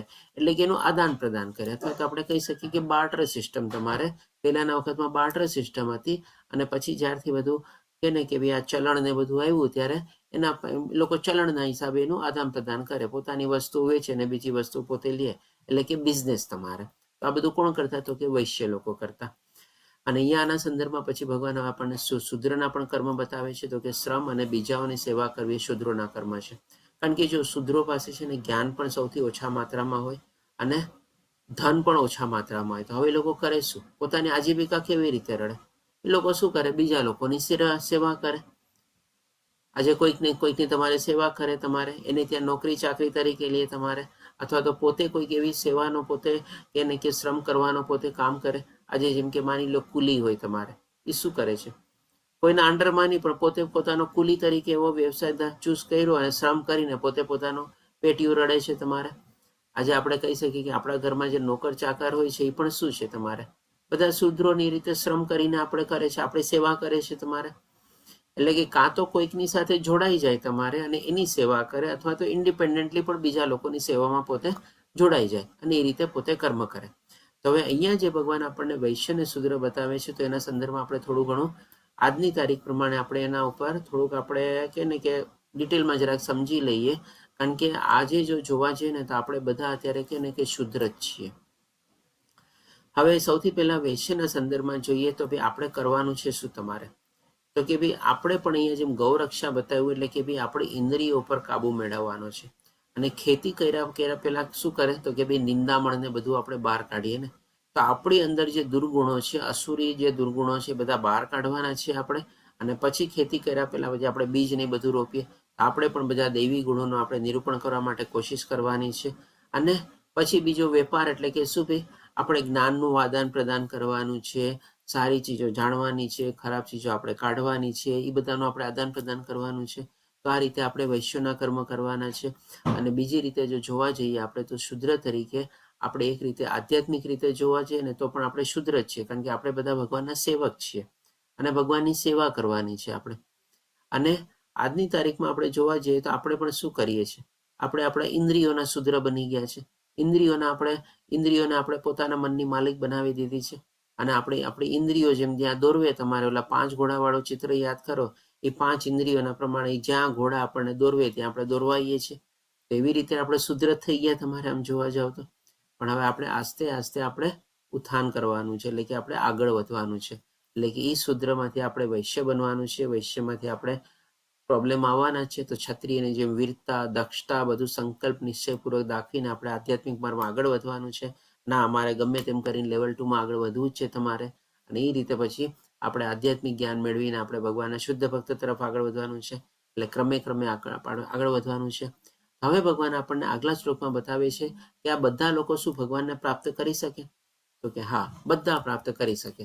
અને એ જ ભગવાન કહે છે આપણને કે જે જીવ માત્રનું ઉદ્ભવ સ્થાન છે ને જે સર્વવ્યાપી છે. એટલે કે કોના તરફ ભગવાન નિર્દેશ કરે છે?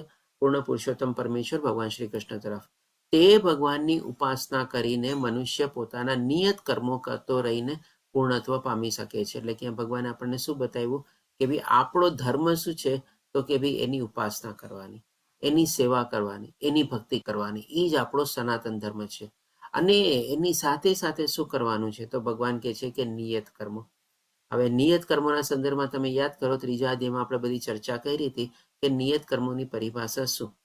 આપણા ગુણ પ્રમાણે, આપણા સ્વભાવ પ્રમાણે, આપણા લાયકાત પ્રમાણે, આપણી કાબિલિયત પ્રમાણે, આપણા જ્ઞાન પ્રમાણે, આપણા સંજોગ પ્રમાણે, આપણી પરિસ્થિતિ પ્રમાણે જે કોઈ પણ કાર્યમાં આપણે પ્રવૃત્ત થતા હોય ને આપણે આજીવિકાને બધું રડતા હોય, એ બધું થઈ ગયું આપણું નિયત કર્તવ્ય કર્મ, અથવા તો આપણા ગુણો પણ એમાં આવી ગયા તમારે. આટલી બધી ચીજ આપણે નિયત કર્મના પરિભાષા અથવા ડેફિનેશનના સંદર્ભમાં આપણે લીધી હતી જ્યારે આપણે 3જો અધ્યાય કર્મયોગને બધું સમજતા તમારે.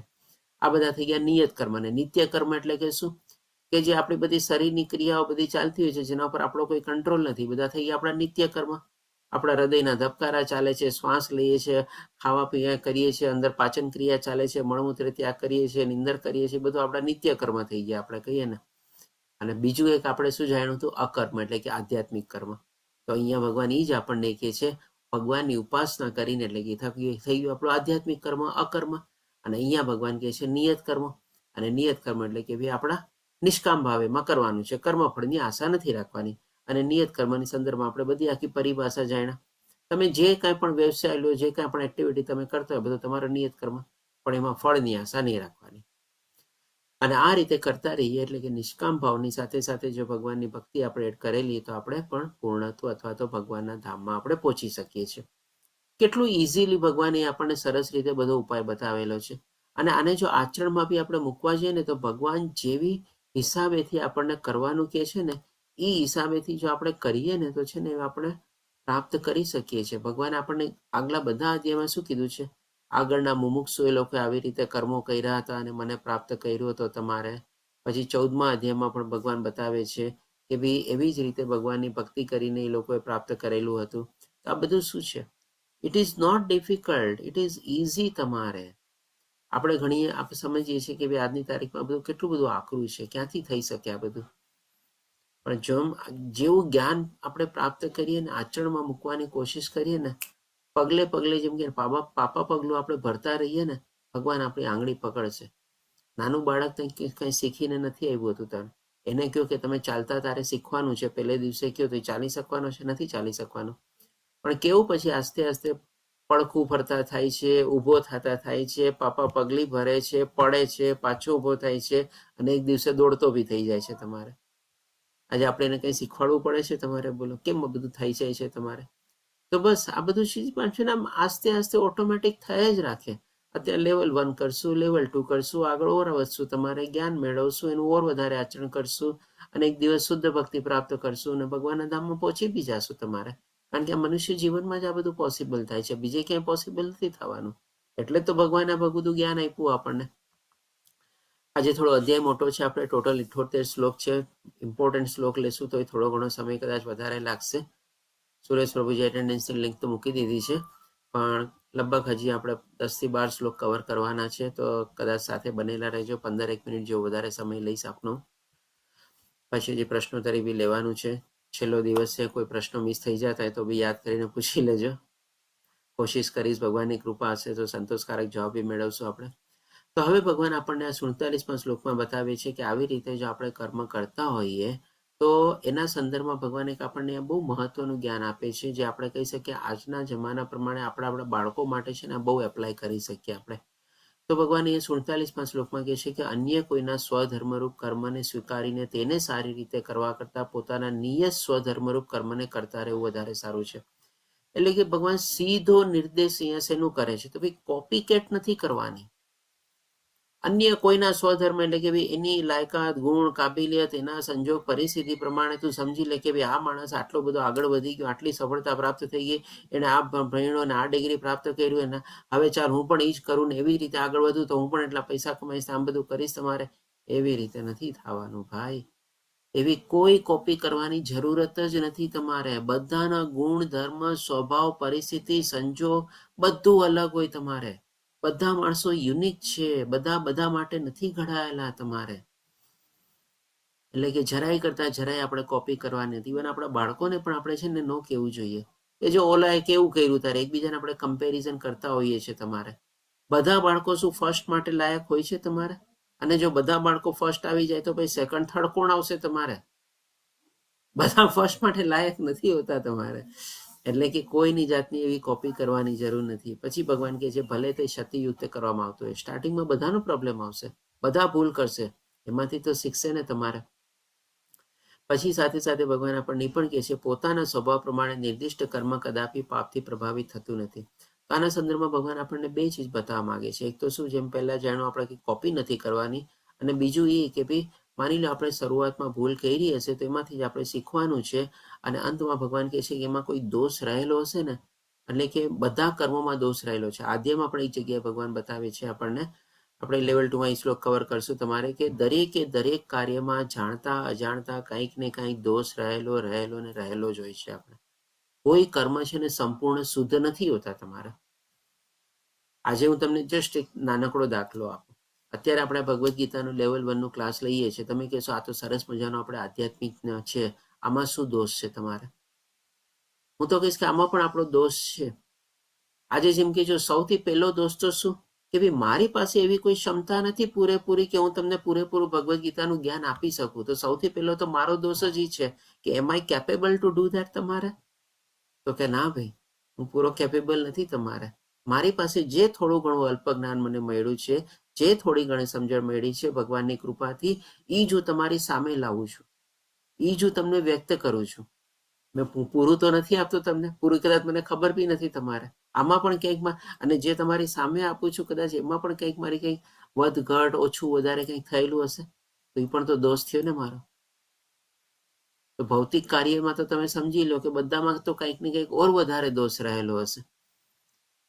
એટલે કે ને કે ભાઈ બધા કાર્યમાં દોષો રહેલો જ હોય છે. પણ શું છે, આમાંથી જ આપણે શીખવાનું છે. આપણે જેમ કે હું આ લેવલમાં પહેલેથી આપણે લેતા હોઈએ બેચ નહીં, તમારે તો હરેક લેવલમાં હું પણ પોતાની જાતને ઇમ્પ્રૂવ કરું. તમારે કે જો આ લેવલમાં આ ક્લાસ લેતો હતો ત્યારે હું આ ચીજ બરાબર નો સમજાવી શક્યો અથવા મારા શબ્દો નો નીકળ્યા કંઈ, તમારે હું ક્યાં પાછો પડ્યો, મારે શું વાંચવાની જરૂર છે, શું જાણવાની જરૂર છે, હું પણ પ્રયાસ કરું તમારે એને સુધારવાની કોશિશ કરું.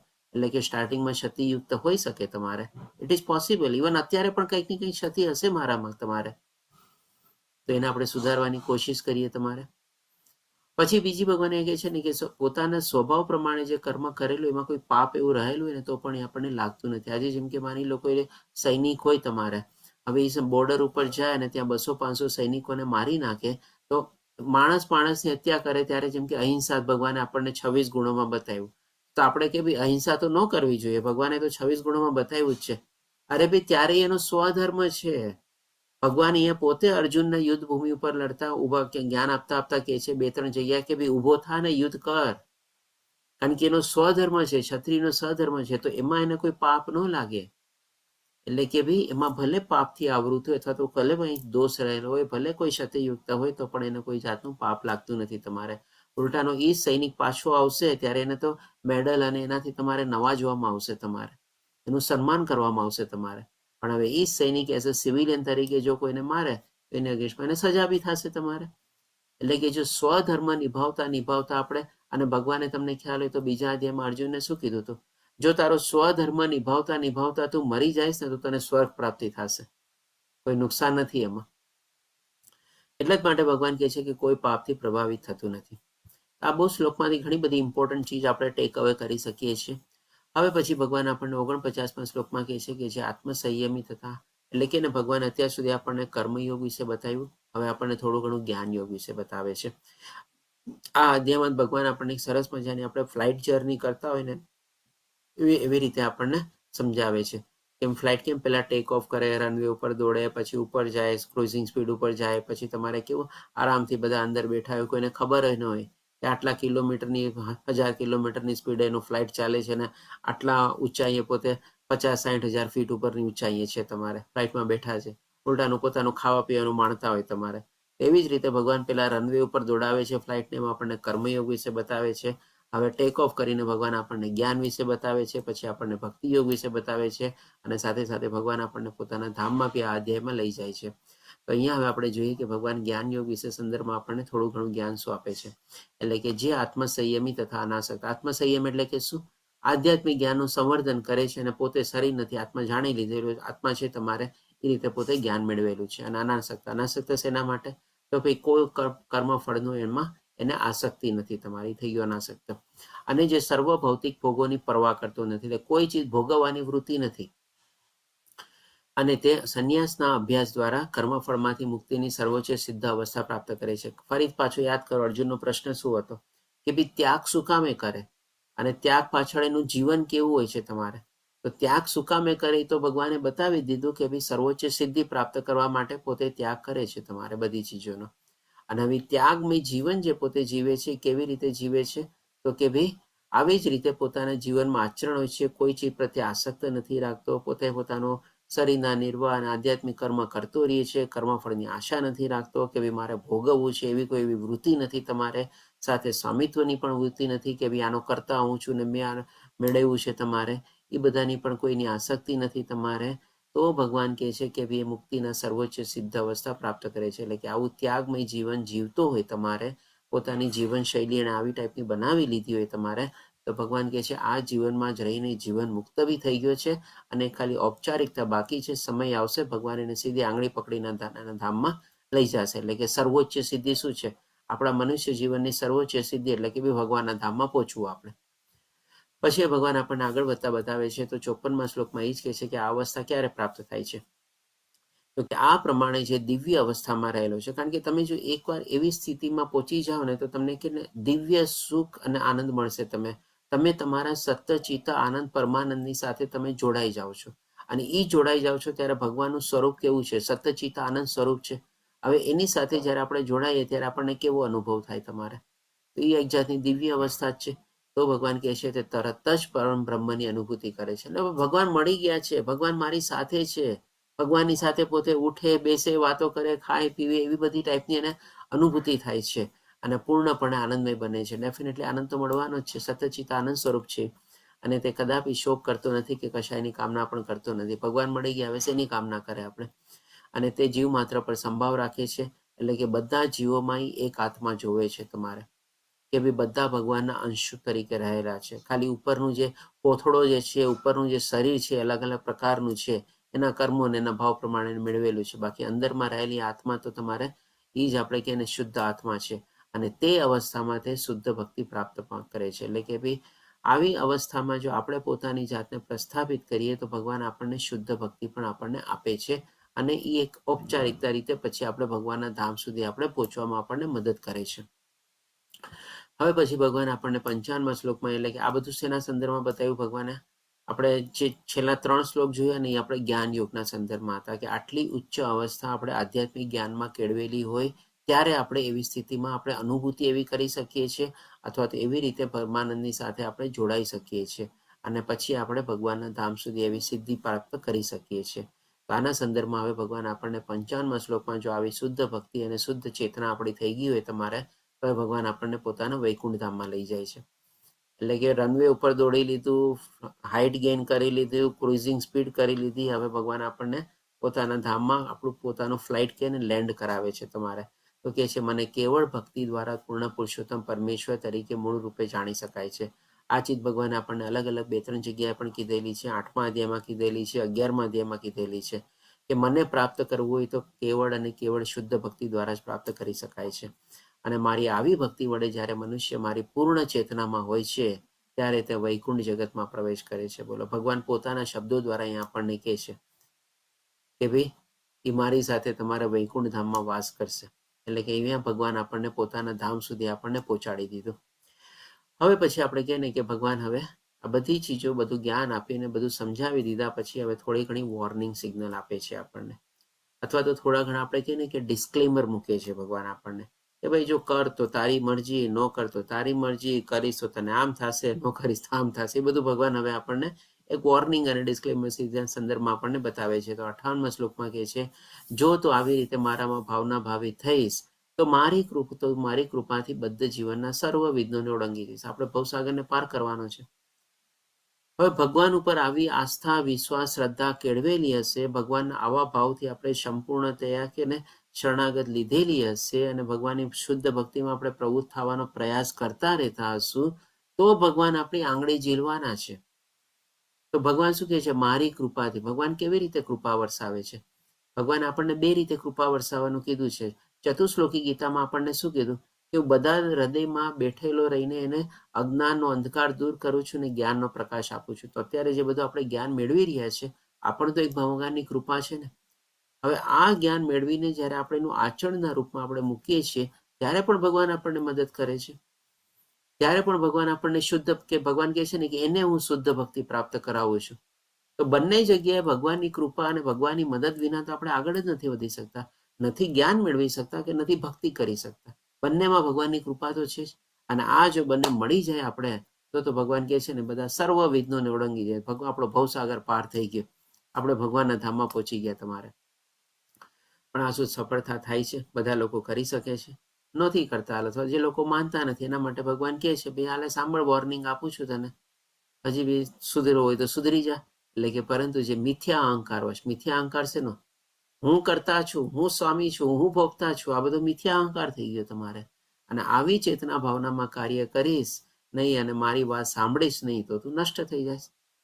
નષ્ટ તો એટલે કે ભાઈ ફરીથી જન્મ મૃત્યુ જરા વ્યાધિમાં ફસાવાય છું ને ક્યાં યોનિમાં આપણે ફસાતા રહેશું ને કેટલા કાળ સુધી, કેટલા સમય સુધી, કેટલી યોનિઓ સુધી અથવા તો કેટલા કલ્પો સુધી આપણે ફસાતા જ રહેશું, આપણને પોતાને પણ ખબર નથી. એ કેવી રીતે થાય છે એ પણ આગળ ભગવાન આપણને બતાવે છે કે હે અર્જુન, પરમેશ્વર આપણને એમ લાગે કે ભાઈ હું તો મરી જઈશ, પછી કોને ખબર કે ક્યાંથી ખબર પડવાની તમારે કે મેં શું કર્યું, કેવી રીતે. ભગવાન કહે છે ના ના ના ના, ભૂલ નહીં ભાઈ, હું તારા હૃદયમાં જ બેઠેલો છું.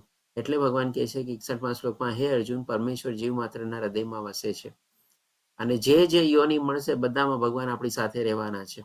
અને આ ભૌતિક શક્તિના બનેલા યંત્ર પર આરૂઢ થયેલા, ભૌતિક શક્તિનું એટલે શું? આ ત્રિગુણી માયા તો ભગવાનનું બહુ પાવરફુલ યંત્ર છે. આપણને શસ્ત્ર દેખાતું નથી, આપણે ખાલી શંખ ચક્ર ગદા પદ્મા જોતા હોઈએ તમારે, પણ આ તો કહે ને કે સૌથી વધારે પાવરફુલ શસ્ત્ર છે ત્રિગુણી માયા ભગવાનનું. એટલે કે એ ભૌતિક શક્તિના યંત્ર પર આરૂઢ થયેલા સર્વ જીવોને પોતાની માયાથી ભ્રમણ કરાવે છે. આ માયા પણ ભગવાનની શક્તિ છે. અને ચક્રડામાં ફરતા રહીએ છીએ આપણે તમારે, જન્મ મૃત્યુ જરા વ્યાધિ, સારા કર્મો કર્યા હોય તો આજે લોકો ને કે કંઈક ઓલા મેળામાં આવી તેમ લાગેલું હોય ને, આપણે આમાં કેમ ગોળ ગોળ ગોળ ગોળ ફરીએ, ઉપર જઈએ પાછા નીચે આવીએ, ઉપર જઈએ નીચે આવીએ તમારે. એટલે કે એવી જ રીતે સારા કર્મો કર્યા હોય તો ઉપર જાશું, પછી પાછા નીચે આવશું, ખરાબ કર્મો કર્યા હશે તો ઓર નીચે જાશું તમારે, એવી રીતે. અને આ ભૌતિક પ્રકૃતિમાં પણ એકવાર જયારે આપણે આવી જઈએ છીએ ત્યારે જેમ ઓલું ગ્રાઇન્ડરમાં ત્રિપાંખી હોય ને તમારે, 3 બ્લેડ હોય તમારે, એવું બટન દબાવે ગોળ ગોળ ફરે ને પીસાઈ જઈએ. તો આપણે પણ અત્યારે પીસાઈ જ રહ્યા છીએ આમાં, ત્રિગુણી માયાના ઓલામાં ફસાઈને તમારે દોરડામાં. આ બધું ક્યારે થશે? જ્યારે આપણે ભગવાનનું દીધેલું જ્ઞાન અને ભગવાને કીધેલી આજ્ઞા, આપણે તો એને આજ્ઞા તરીકે લેવી જોઈએ અને એનું જો પાલન નહીં કરીએ તો આવી જ આપણી હાલત થવાની છે. અલગ અલગ યોનિમાં જાશું ને અહીંયા પીસાતા રહેશું તમારે. તો હવે પછી ભગવાન આપણને 63મા શ્લોકમાં કહે છે કે આ પ્રમાણે મેં તો તને બધું જ્ઞાન આપી દીધું, એટલે આ પ્રમાણે મેં તને ગુહ્યતમ જ્ઞાન વિશે સમજૂતી આપી દીધી. આપણે તમને ખ્યાલ હોય તો 9મો અધ્યાય જ્યારે રાજગુહ્ય યોગ લીધેલો તો ત્યારે આપણે ગુહ્ય, ગુહ્યતર અને ગુહ્યતમ સમજાતા. ગુહ્ય એટલે આપણે શરીર નથી, આત્મા છે એ. ગુહ્યતર એટલે કે ભાઈ આપણો અને પરમાત્માનો સંબંધ શું છે, અને ગુહ્યતમ એટલે કે ભાઈ એ સંબંધ જાણીને આપણે એ સંબંધને કેવી રીતે નિભાવવાનો છે, અથવા તો ભગવાનની કેવી રીતે સેવા અને ભક્તિ કરવાની છે અને ભગવાનના આપણા લક્ષ્યને પ્રાપ્ત કરવાનું છે, ગુહ્યતમ થઈ ગયું. એટલે કે આ બધું જ્ઞાન ભગવાને આપણને અત્યાર સુધી ભગવદ્ ગીતામાં આપી દીધું. હવે આ વિશે પૂરું મનન કર અને પછી હવે જેવી તારી ઈચ્છા કર, હોય તેમ કર. આ પણ એક બહુ સારા ગુરુની આપણે કહીએ ને કે લાક્ષણિકતા છે. જે જ્ઞાન આપ્યું એ જ્ઞાન દ્વારા એના ઉપર પછી કે ને કે થોપતા નથી કે ભાઈ મેં તો તને કહી દીધું હવે તારે કરવું જ પડશે, એવું નહીં. ત્યારે પણ એક ઇન્ડિપેન્ડન્સ હોય છે, એને ફ્રીડમ આપવામાં આવે છે કે ભાઈ હવે તારે જેમ કરવું એ તું કર. તો આપણને પણ છે ને આપણી જે આત્મા જે છે ને, ભગવાને આપણને એ આત્માને પણ છે ને, જો પરમાત્માના આત્મામાં જો આપણે જોવા જઈએ ને ડિફરન્સ તમારે, તો જ્યારે આપણે લેવલ 2, લેવલ 3માં એમાં પણ આગળ આવશું ને ત્યારે 64 ગુણોના સંદર્ભમાં બતાવેલું છે આપણે કે આપણી આત્મા તરીકે છે ને આપણા પાસે 56 ગુણો છે, ભગવાન પાસે 64 ગુણો છે, તમારે 64 કલાઓ છે. અને એ 56 ગુણ એટલે કે 80% જેવું છે. હવે એ બાકીના તમારે બ્રહ્માજી, શિવજી ને એની પાસે છે ને ભગવાન શ્રી કૃષ્ણ પાસે પૂરેપૂરા 64 ગુણો છે. તો આમાંથી જે છે ને આપણે કહીએ ને કે આત્માએ આપણને, ભગવાને આપણને આત્મા તરીકે છે ને ફ્રીડમ આપેલી છે, આઝાદી આપેલી છે કે ભાઈ તારે જે ઈચ્છા હોય તું કર. આ ઈચ્છા શક્તિનો છે ને આપણે બહુ મોટો ગેરલાભ લીધેલો છે. આપણે અહીંયા ભૌતિક દુનિયામાં આવીને એના ઉપર પ્રભુત્વ મેળવવા માંગીએ છીએ, આપણે કર્તા બનવા માંગીએ છીએ, આપણે સ્વામી બનવા માંગીએ છીએ, આપણે ભોગતા બનવા માંગીએ છીએ અને ત્યાં જ આપણે મોટી થાપ ખાઈએ છીએ. તમારે આપણી સામે પ્રકૃતિ જે છે એ આપણને કોઈ દી જીતવા નહીં દે, કારણ કે એ ભગવાનની શક્તિ છે તમારે. અને આપણે ખાલી આ ભૌતિક દુનિયાના સંદર્ભમાં એની સામે આપણી શક્તિ પ્રમાણે આપણે સંઘર્ષ કરતા રહીએ છીએ, પણ એ સંઘર્ષ આપણો કોઈ દી પર્યાપ્ત થવાનો જ નથી. એ શક્તિને જીતવી આપણા માટે કોઈ દી કંઈ ને કે પોસિબલ જ નથી. જે ભગવાન આપણને 7મા અધ્યાય અને 14મા શ્લોકમાં બતાવેલું છે કે મારી માયાની શક્તિને જીતવી અને ઓળંગવી બહુ જ અઘરી છે તમારે, પણ ઉપાય બી બતાવ્યો છે કે જે મારે શરણાગત થશે એને તરત ઓળંગી જશે તમારે. તો એકમાત્ર ઉપાય એ જ છે કે ભગવાનની શરણાગતિ લઈને ભગવાનની સેવામાં પ્રવૃત્ત થવું. તો આપણે ઓટોમેટિકલી ત્રિગુણી માયાને પણ જીતી શકશું, એને ઓળંગી શકશું, આપણે પણ ગુણાતીત અવસ્થા પ્રાપ્ત કરી શકીએ છીએ, જે ભગવાન આપણને 14મા અધ્યાયમાં પણ ફરીથી બતાવ્યું હતું. તો આ રીતે ભગવાને આપણને જે ઈચ્છા આપી છે એનો આપણે ગેરલાભ નથી લેવાનો, પણ આ મનુષ્ય જીવનનો આપણે એનો સારો સાર્થક રીતે ફાયદો કરવાનો છે આપણે. હવે પછી ભગવાન બધું બતાવીને આપણને 65મા શ્લોકમાં કહે છે કરવાનું શું. આ 9મા અધ્યાયનો 34મો શ્લોક અને 18મા અધ્યાયનો 65મો શ્લોક ઓલમોસ્ટ રિપીટેશન છે. પહેલા 2 ચરણ તો સેમ જ છે તમારે, મન મના મન ભક્તવાળો. એટલે કે સદૈવ મારું ચિંતન કર, ભગવાનનું સ્મરણ કરવાનું છે, ભગવાનને યાદ કરવાના છે, મારો ભક્ત થા, ભગવાનની ભક્તિ કરવાની છે, મારી પૂજા કર, ભગવાનની સેવા કરવાની છે, ભગવાનને ભોગ ધરાવવાનો છે, ભગવાનનો શૃંગાર કરવાનો છે, ભગવાનને મંદિરે જવાનું છે, અને પડે પડે ભગવાનને ક્ષણે ક્ષણે ભગવાનને યાદ કરવાના છે, ભગવાનને નમસ્કાર કરવાનો, એટલે ભગવાન થકી, ભગવાન દ્વારા, ભગવાન માટે જ થાય છે એવો ભાવ કેળવવાનો છે આપણે. અને આ પ્રમાણે ભગવાન કહે છે કે નિઃશંકપણે મારી પાસે આવીશ. ભગવાન જો ગેરંટી આપે છે અહીંયા આપણને, જો તે આ બધી ચીજ કરેલી હશે ને, આમાં હવે કોઈ ડાઉટ નથી તમારે કે તું ભગવાન પાસે નહીં પહોંચી શકે. ભગવાન કહે છે નિઃશંકપણે વિધાઉટ એની ડાઉટ તું ભગવાન પાસે પહોંચી શકીશ તમારે. અને હું તને મારું આનું વચન આપું છું. પ્રોમિઝરી નોટ લખીને આપી દે છે, ગેરંટી કાર્ડ સાથે આપણને આપે છે તમારે. અને પાછી સાથે સાથે આપણને લાઈફ ટાઈમ વેલિડિટી પણ છે. ભગવાને તો એ પણ કીધેલું કે છે જો આવી રીતે કરીને તું એકવાર મારા ધામમાં પહોંચી જઈશ, ફરીથી પાછો નીચે બી નહીં આવ તમારે. બોલો, life time guarantee, life time warranty ને બધું આપણને ભગવાન અહીંયા આપેલું છે, લેખિત રૂપમાં આપેલું છે. આનાથી વધારે હવે આપણને શું જોવે તમારે? એટલા ભગવાન કહે છે કારણ કે તું મારો બહુ વાલો મિત્ર છે. તો ભગવાનના મિત્ર અને ભગવાનના કહે ને કે આપણે ભક્ત બનવામાં જ આપણને ફાયદો છે. ભગવાનની સાથે દુશ્મની કરીને, ભગવાનની ઈર્ષ્યા કરીને, ભગવાનની સાથે વેર બાંધીને આપણને કોઈ ફાયદો નથી થવાનો. આપણે એમાં નુકસાનીનો સોદો જ કરીએ છીએ તમારે.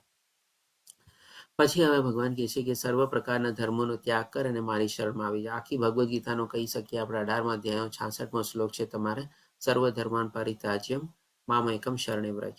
તો આ જે છે આપણે સારાંશ રૂપે લઈ શકીએ.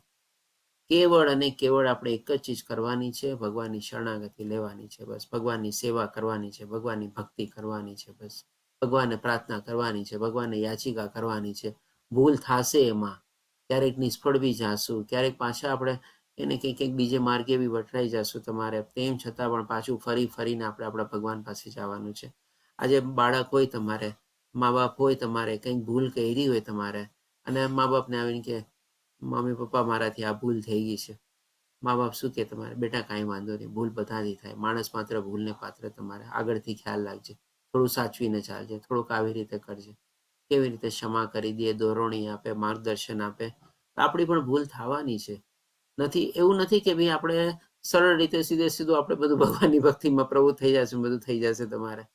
વાંધા આવશે, પ્રોબ્લેમ આવશે, સામનો કરશું, પાછા પડશું, ભૂલ થશે, બધું કરશું, પણ અલ્ટિમેટલી આપણે પણ આપણા મા બાપ પાસે જ જવાનું છે. એને ભગવાન પાસે જ જવાનું છે. ભગવાન મારી ભૂલ થઈ, મને માફ કર. તો જે મા બાપ એના પુત્ર પુત્રીને માફ કરી દે, ભગવાન પણ આપણને, આપણે જેમના સંતાન છીએ એને છોડીને આપણે કોની પાસે જવાનું તમારે? એ જ તો આપણા સર્વસ્વ છે તમારે. એનો સહારો લેવાનો છે બસ, અને એ જ આપણને માફ કરશે. એટલા જ માટે ભગવાન કહે છે કે મારી શરણમાં આવ, હું તને તારો સર્વ પાપોમાંથી ઉદ્ધાર કરીશ.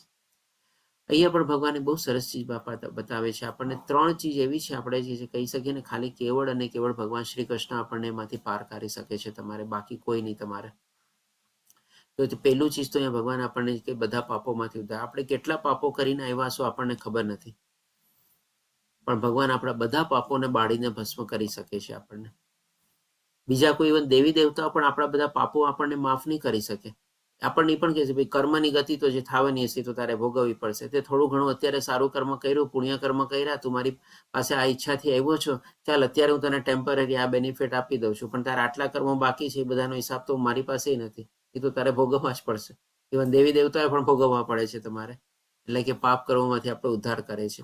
અને બીજી ચીજ કઈ, તો કે ભાઈ ત્રિગુણી માયામાંથી આપણો ઉદ્ધાર કરે છે. આપણને ગુણાતીત અવસ્થા પહોંચાડવામાં ભગવાન મદદ કરે છે જો આપણે શરણાગતિ લઈએ તો. ઇવન એ દેવી દેવતાઓ પણ ત્રિગુણી માયાના પ્રભાવ હેઠળ હોય છે. અને ત્રીજી ચીજ કઈ, તો કે ભગવાન પોતાના ધામમાં આપણને લઈ જાય છે.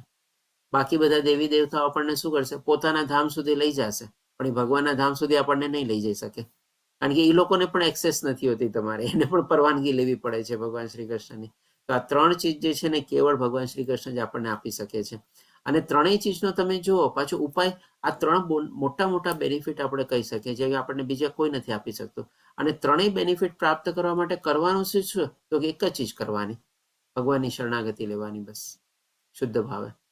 એક શરણાગતિ લઈએ તો એ શરણાગતિ દ્વારા જ આપણે ત્રિગુણી માયાને પણ ઓળંગી શકીએ.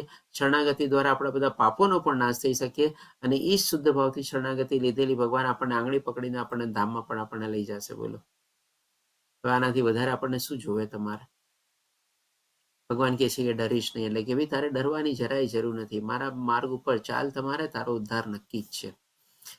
હવે આ બધું જ્ઞાન આપીને બધું સમજાવ્યા પછી ભગવાન આપણને આગળ બતાવે છે. તો 67મા શ્લોકમાં કે છે આ જ્ઞાન કોને આપવું ને કોને ન આપવું એના સંદર્ભમાં આપણને બતાવે છે. ટાઈમ થઈ ગયો છે, કદાચ તમારે 5-10 મિનિટ ઓવર બી થઈ ગઈ છે, પણ કદાચ હજી 5 થી 7 મિનિટ હજી ઓવર લઈશું આપની. 2-4 શ્લોક હજી બાકી છે, તો બધા પ્લીઝ બધાને વિનંતી જોડાયેલા રહેજો તમારે.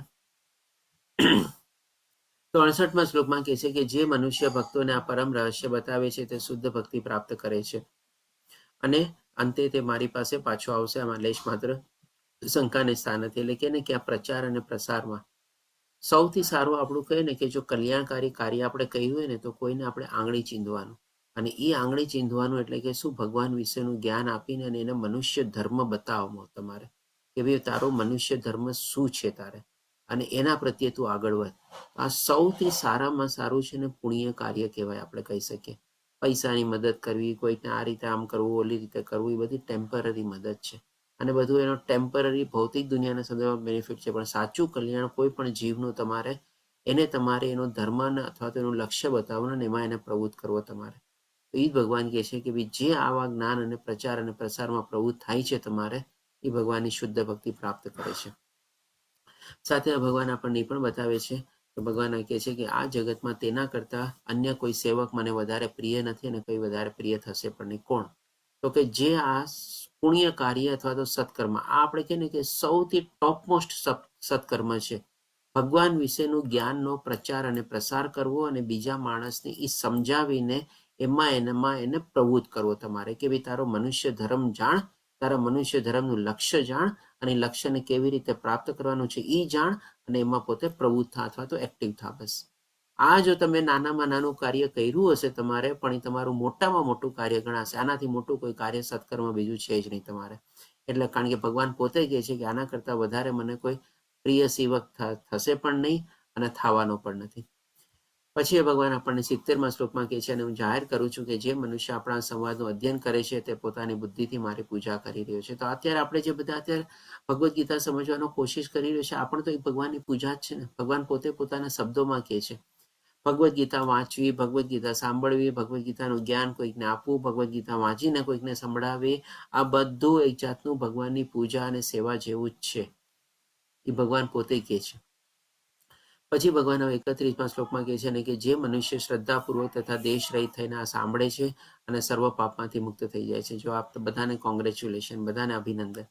ભગવાને આપણને અહીંયા બોનસ આપેલું છે.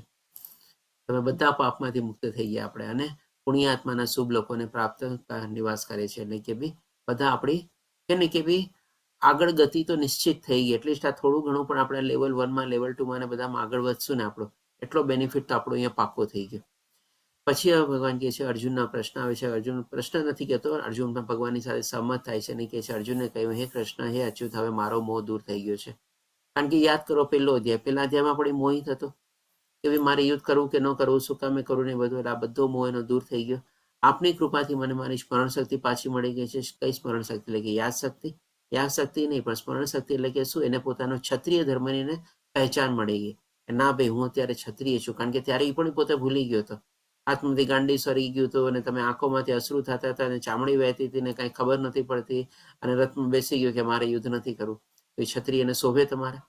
તો એ સ્મરણ શક્તિ ભૂલાઈ ગયો. એટલે હવે પોતાનો ક્ષત્રિય ધર્મ પણ એને યાદ આવે છે અને કહે છે કે ભાઈ હવે હું સંશય રહી તથા દ્રઢ છું અને આપના આદેશ પ્રમાણે કર્મ કરવા તૈયાર છું. એટલે કરીશ્ય વચનમ તવ.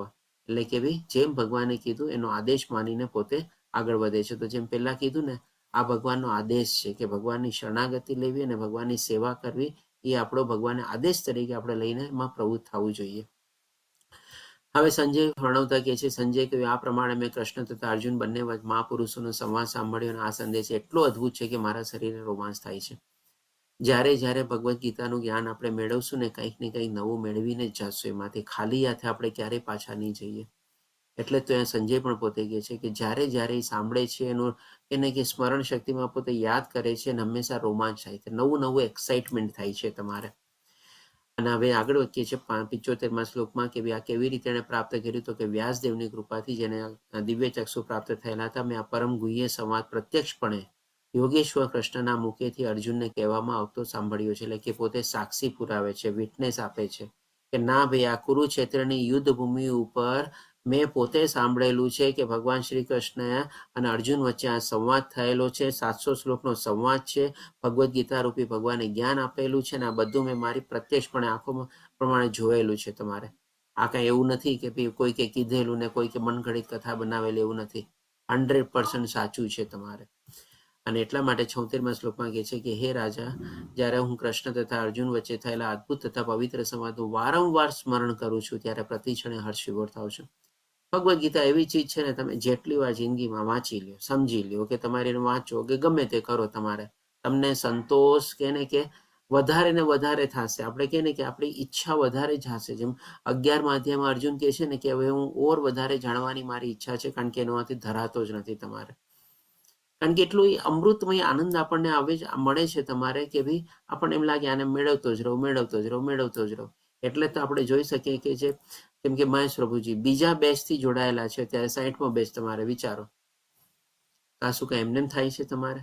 અક્ષય પ્રભુજી છે, આપણે દીપ્તિ માતાજી છે, કીર્તિમાં પ્રભુજી, આ બધા લોકો કેટલા વખતોથી છે ને રિપીટ કરી જ રાખે છે તમારે. શોભના માતાજી છે, આની કોઈ ગણતરી નથી. કદાચ પોતે પણ ગણતરી હવે ભૂલી જશે થોડા વખત પછી. જોજો અત્યારે તો કદાચ યાદ બી હશે મહેશ પ્રભુજીને કે ભાઈ ચાલો બીજા બેચથી જોડાયેલો છું, પણ આ જો ચાલતું રહેશે ને તો પછી કે હવે બધું છોડો ને. જેમ ભગવાન પછી અર્જુનને શું કહે છે, આ બધું જાણીને તારે શું કરવું છે. 10મા અધ્યાયમાં કહે છે ને વિભૂતિ યોગમાં બધી ભગવાનની પોતેની વિભૂતિ વર્ણવ્યા પછી આ બધું જાણીને શું કરવું છે, આ બધું મારું તો અંશ માત્ર છે તમારે. એવી જ રીતે કહી શકીએ ને કે આમાં જેટલી વાર જોડાય ને આપણને હંમેશા કંઈક ને કંઈક નવું જ મળે છે. અને હવે છેલ્લે 78મા શ્લોકમાં કહે છે કે જ્યાં યોગેશ્વર કૃષ્ણને છે, જ્યાં ધનુર્ધર અર્જુન છે, ત્યાં ઐશ્વર્ય, વિજય, અસાધારણ શક્તિ તેમજ નીતિ પણ નિશ્ચિતપણે રહે છે. આ મારો મત છે. એટલે કે ઇનડાયરેક્ટલી એણે પોતાના મારા ધૃતરાષ્ટ્રને કહી દીધું કે ભગવાન શ્રી કૃષ્ણ છે ને અર્જુન છે, ત્યાં જ બધું ઐશ્વર્ય ને ત્યાં જ વૈભવ ને વિજય ને બધું છે. એટલે કે ટૂંકમાં કૌરવોની હાર નિશ્ચિત છે અને પાંડવોની જીત પાક્કી છે તમારે. એટલે કે આ રીતે આપણો અહીંયા 18મો અધ્યાય કમ્પ્લીટ થાય છે. 60મો બેચ આપણે લેવલ 1 કમ્પ્લીટ થાય છે. વાંચા કલ્પતરુભ્યશ્ચ કૃપા સિંધુભ્યઃ વચ પતિતાનાં પાવનેભ્યો વૈષ્ણવેભ્યો નમો નમઃ. હરે કૃષ્ણ કૃષ્ણ કૃષ્ણ હરે હરે હરે રામ રામ હરે હરે રામ, હરે રામ, હરે. રામ શ્રીલ હરે પ્રભુપાદ રામ. કી જય. શ્રી રાધા ગોવિંદને પ્રણામ. હરે કૃષ્ણ પ્રભુજી દંડવત. ભગવાન શ્રી કૃષ્ણની કૃપાથી, શિલા પ્રભુપાદના આશીર્વાદથી અને નમસ્તે દાસ પ્રભુજીના આયોજન અને માર્ગદર્શન હેઠળ મને જે જ્ઞાન પ્રાપ્ત થયેલું છે, મને જે બુદ્ધિ મળેલી છે, મને જે વાંચા મળ્યા, મને જે શબ્દો મળ્યા, એ દ્વારા મેં આપને આ જ્ઞાન આપવાની કોશિશ કરેલી છે. આમાં ક્યાંય પણ ક્ષતિ રહેતી હોય, ક્યાંય કોઈ ત્રુટિ હોય કે ક્યાંય પાછો પડ્યો હોય તો સૌથી પહેલા ભગવાન શ્રી કૃષ્ણ, શિલા પ્રભુપાદજી અને નમસ્તે દાસ પ્રભુજીની હૃદયપૂર્વક પ્રણામ કરીને એમની માફી માંગુ છું, ક્ષમા યાચના કરું છું. અને સાથે સાથે આપ સૌનો પણ આભાર પણ વ્યક્ત કરું છું અને આપની પણ ક્ષમા માંગુ છું. ક્યાંક આપના પ્રશ્નોનો જવાબ હું કહીને કે ભાઈ આપના સમજણ પ્રમાણે અથવા તો આપની સાથે સહમત ન થયો, ક્યાંક આપના પ્રશ્નોનો જવાબ આપવામાં પાછો પડ્યો હો તો એના માટે પણ હું માફી ચાહું છું. હરે કૃષ્ણ સર્વેને. હરે કૃષ્ણ. હરે કૃષ્ણ પ્રભુજી દંડવત પ્રણામ. હરે કૃષ્ણ. હરે કૃષ્ણ. હરે કૃષ્ણ. પ્રભુજી દંડવત. દંડવત પ્રણામ માતાજી. કોઈને કોઈ પ્રશ્ન હોય તો લઈ શકીએ છીએ. જી અલકા માતાજી, આપણો હેન્ડ રેઝ છે, બોલો.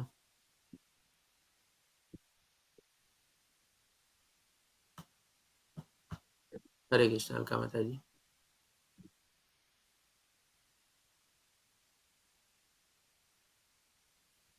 માતાજી સંભળાતું નથી, આપનો અવાજ નથી આવતો.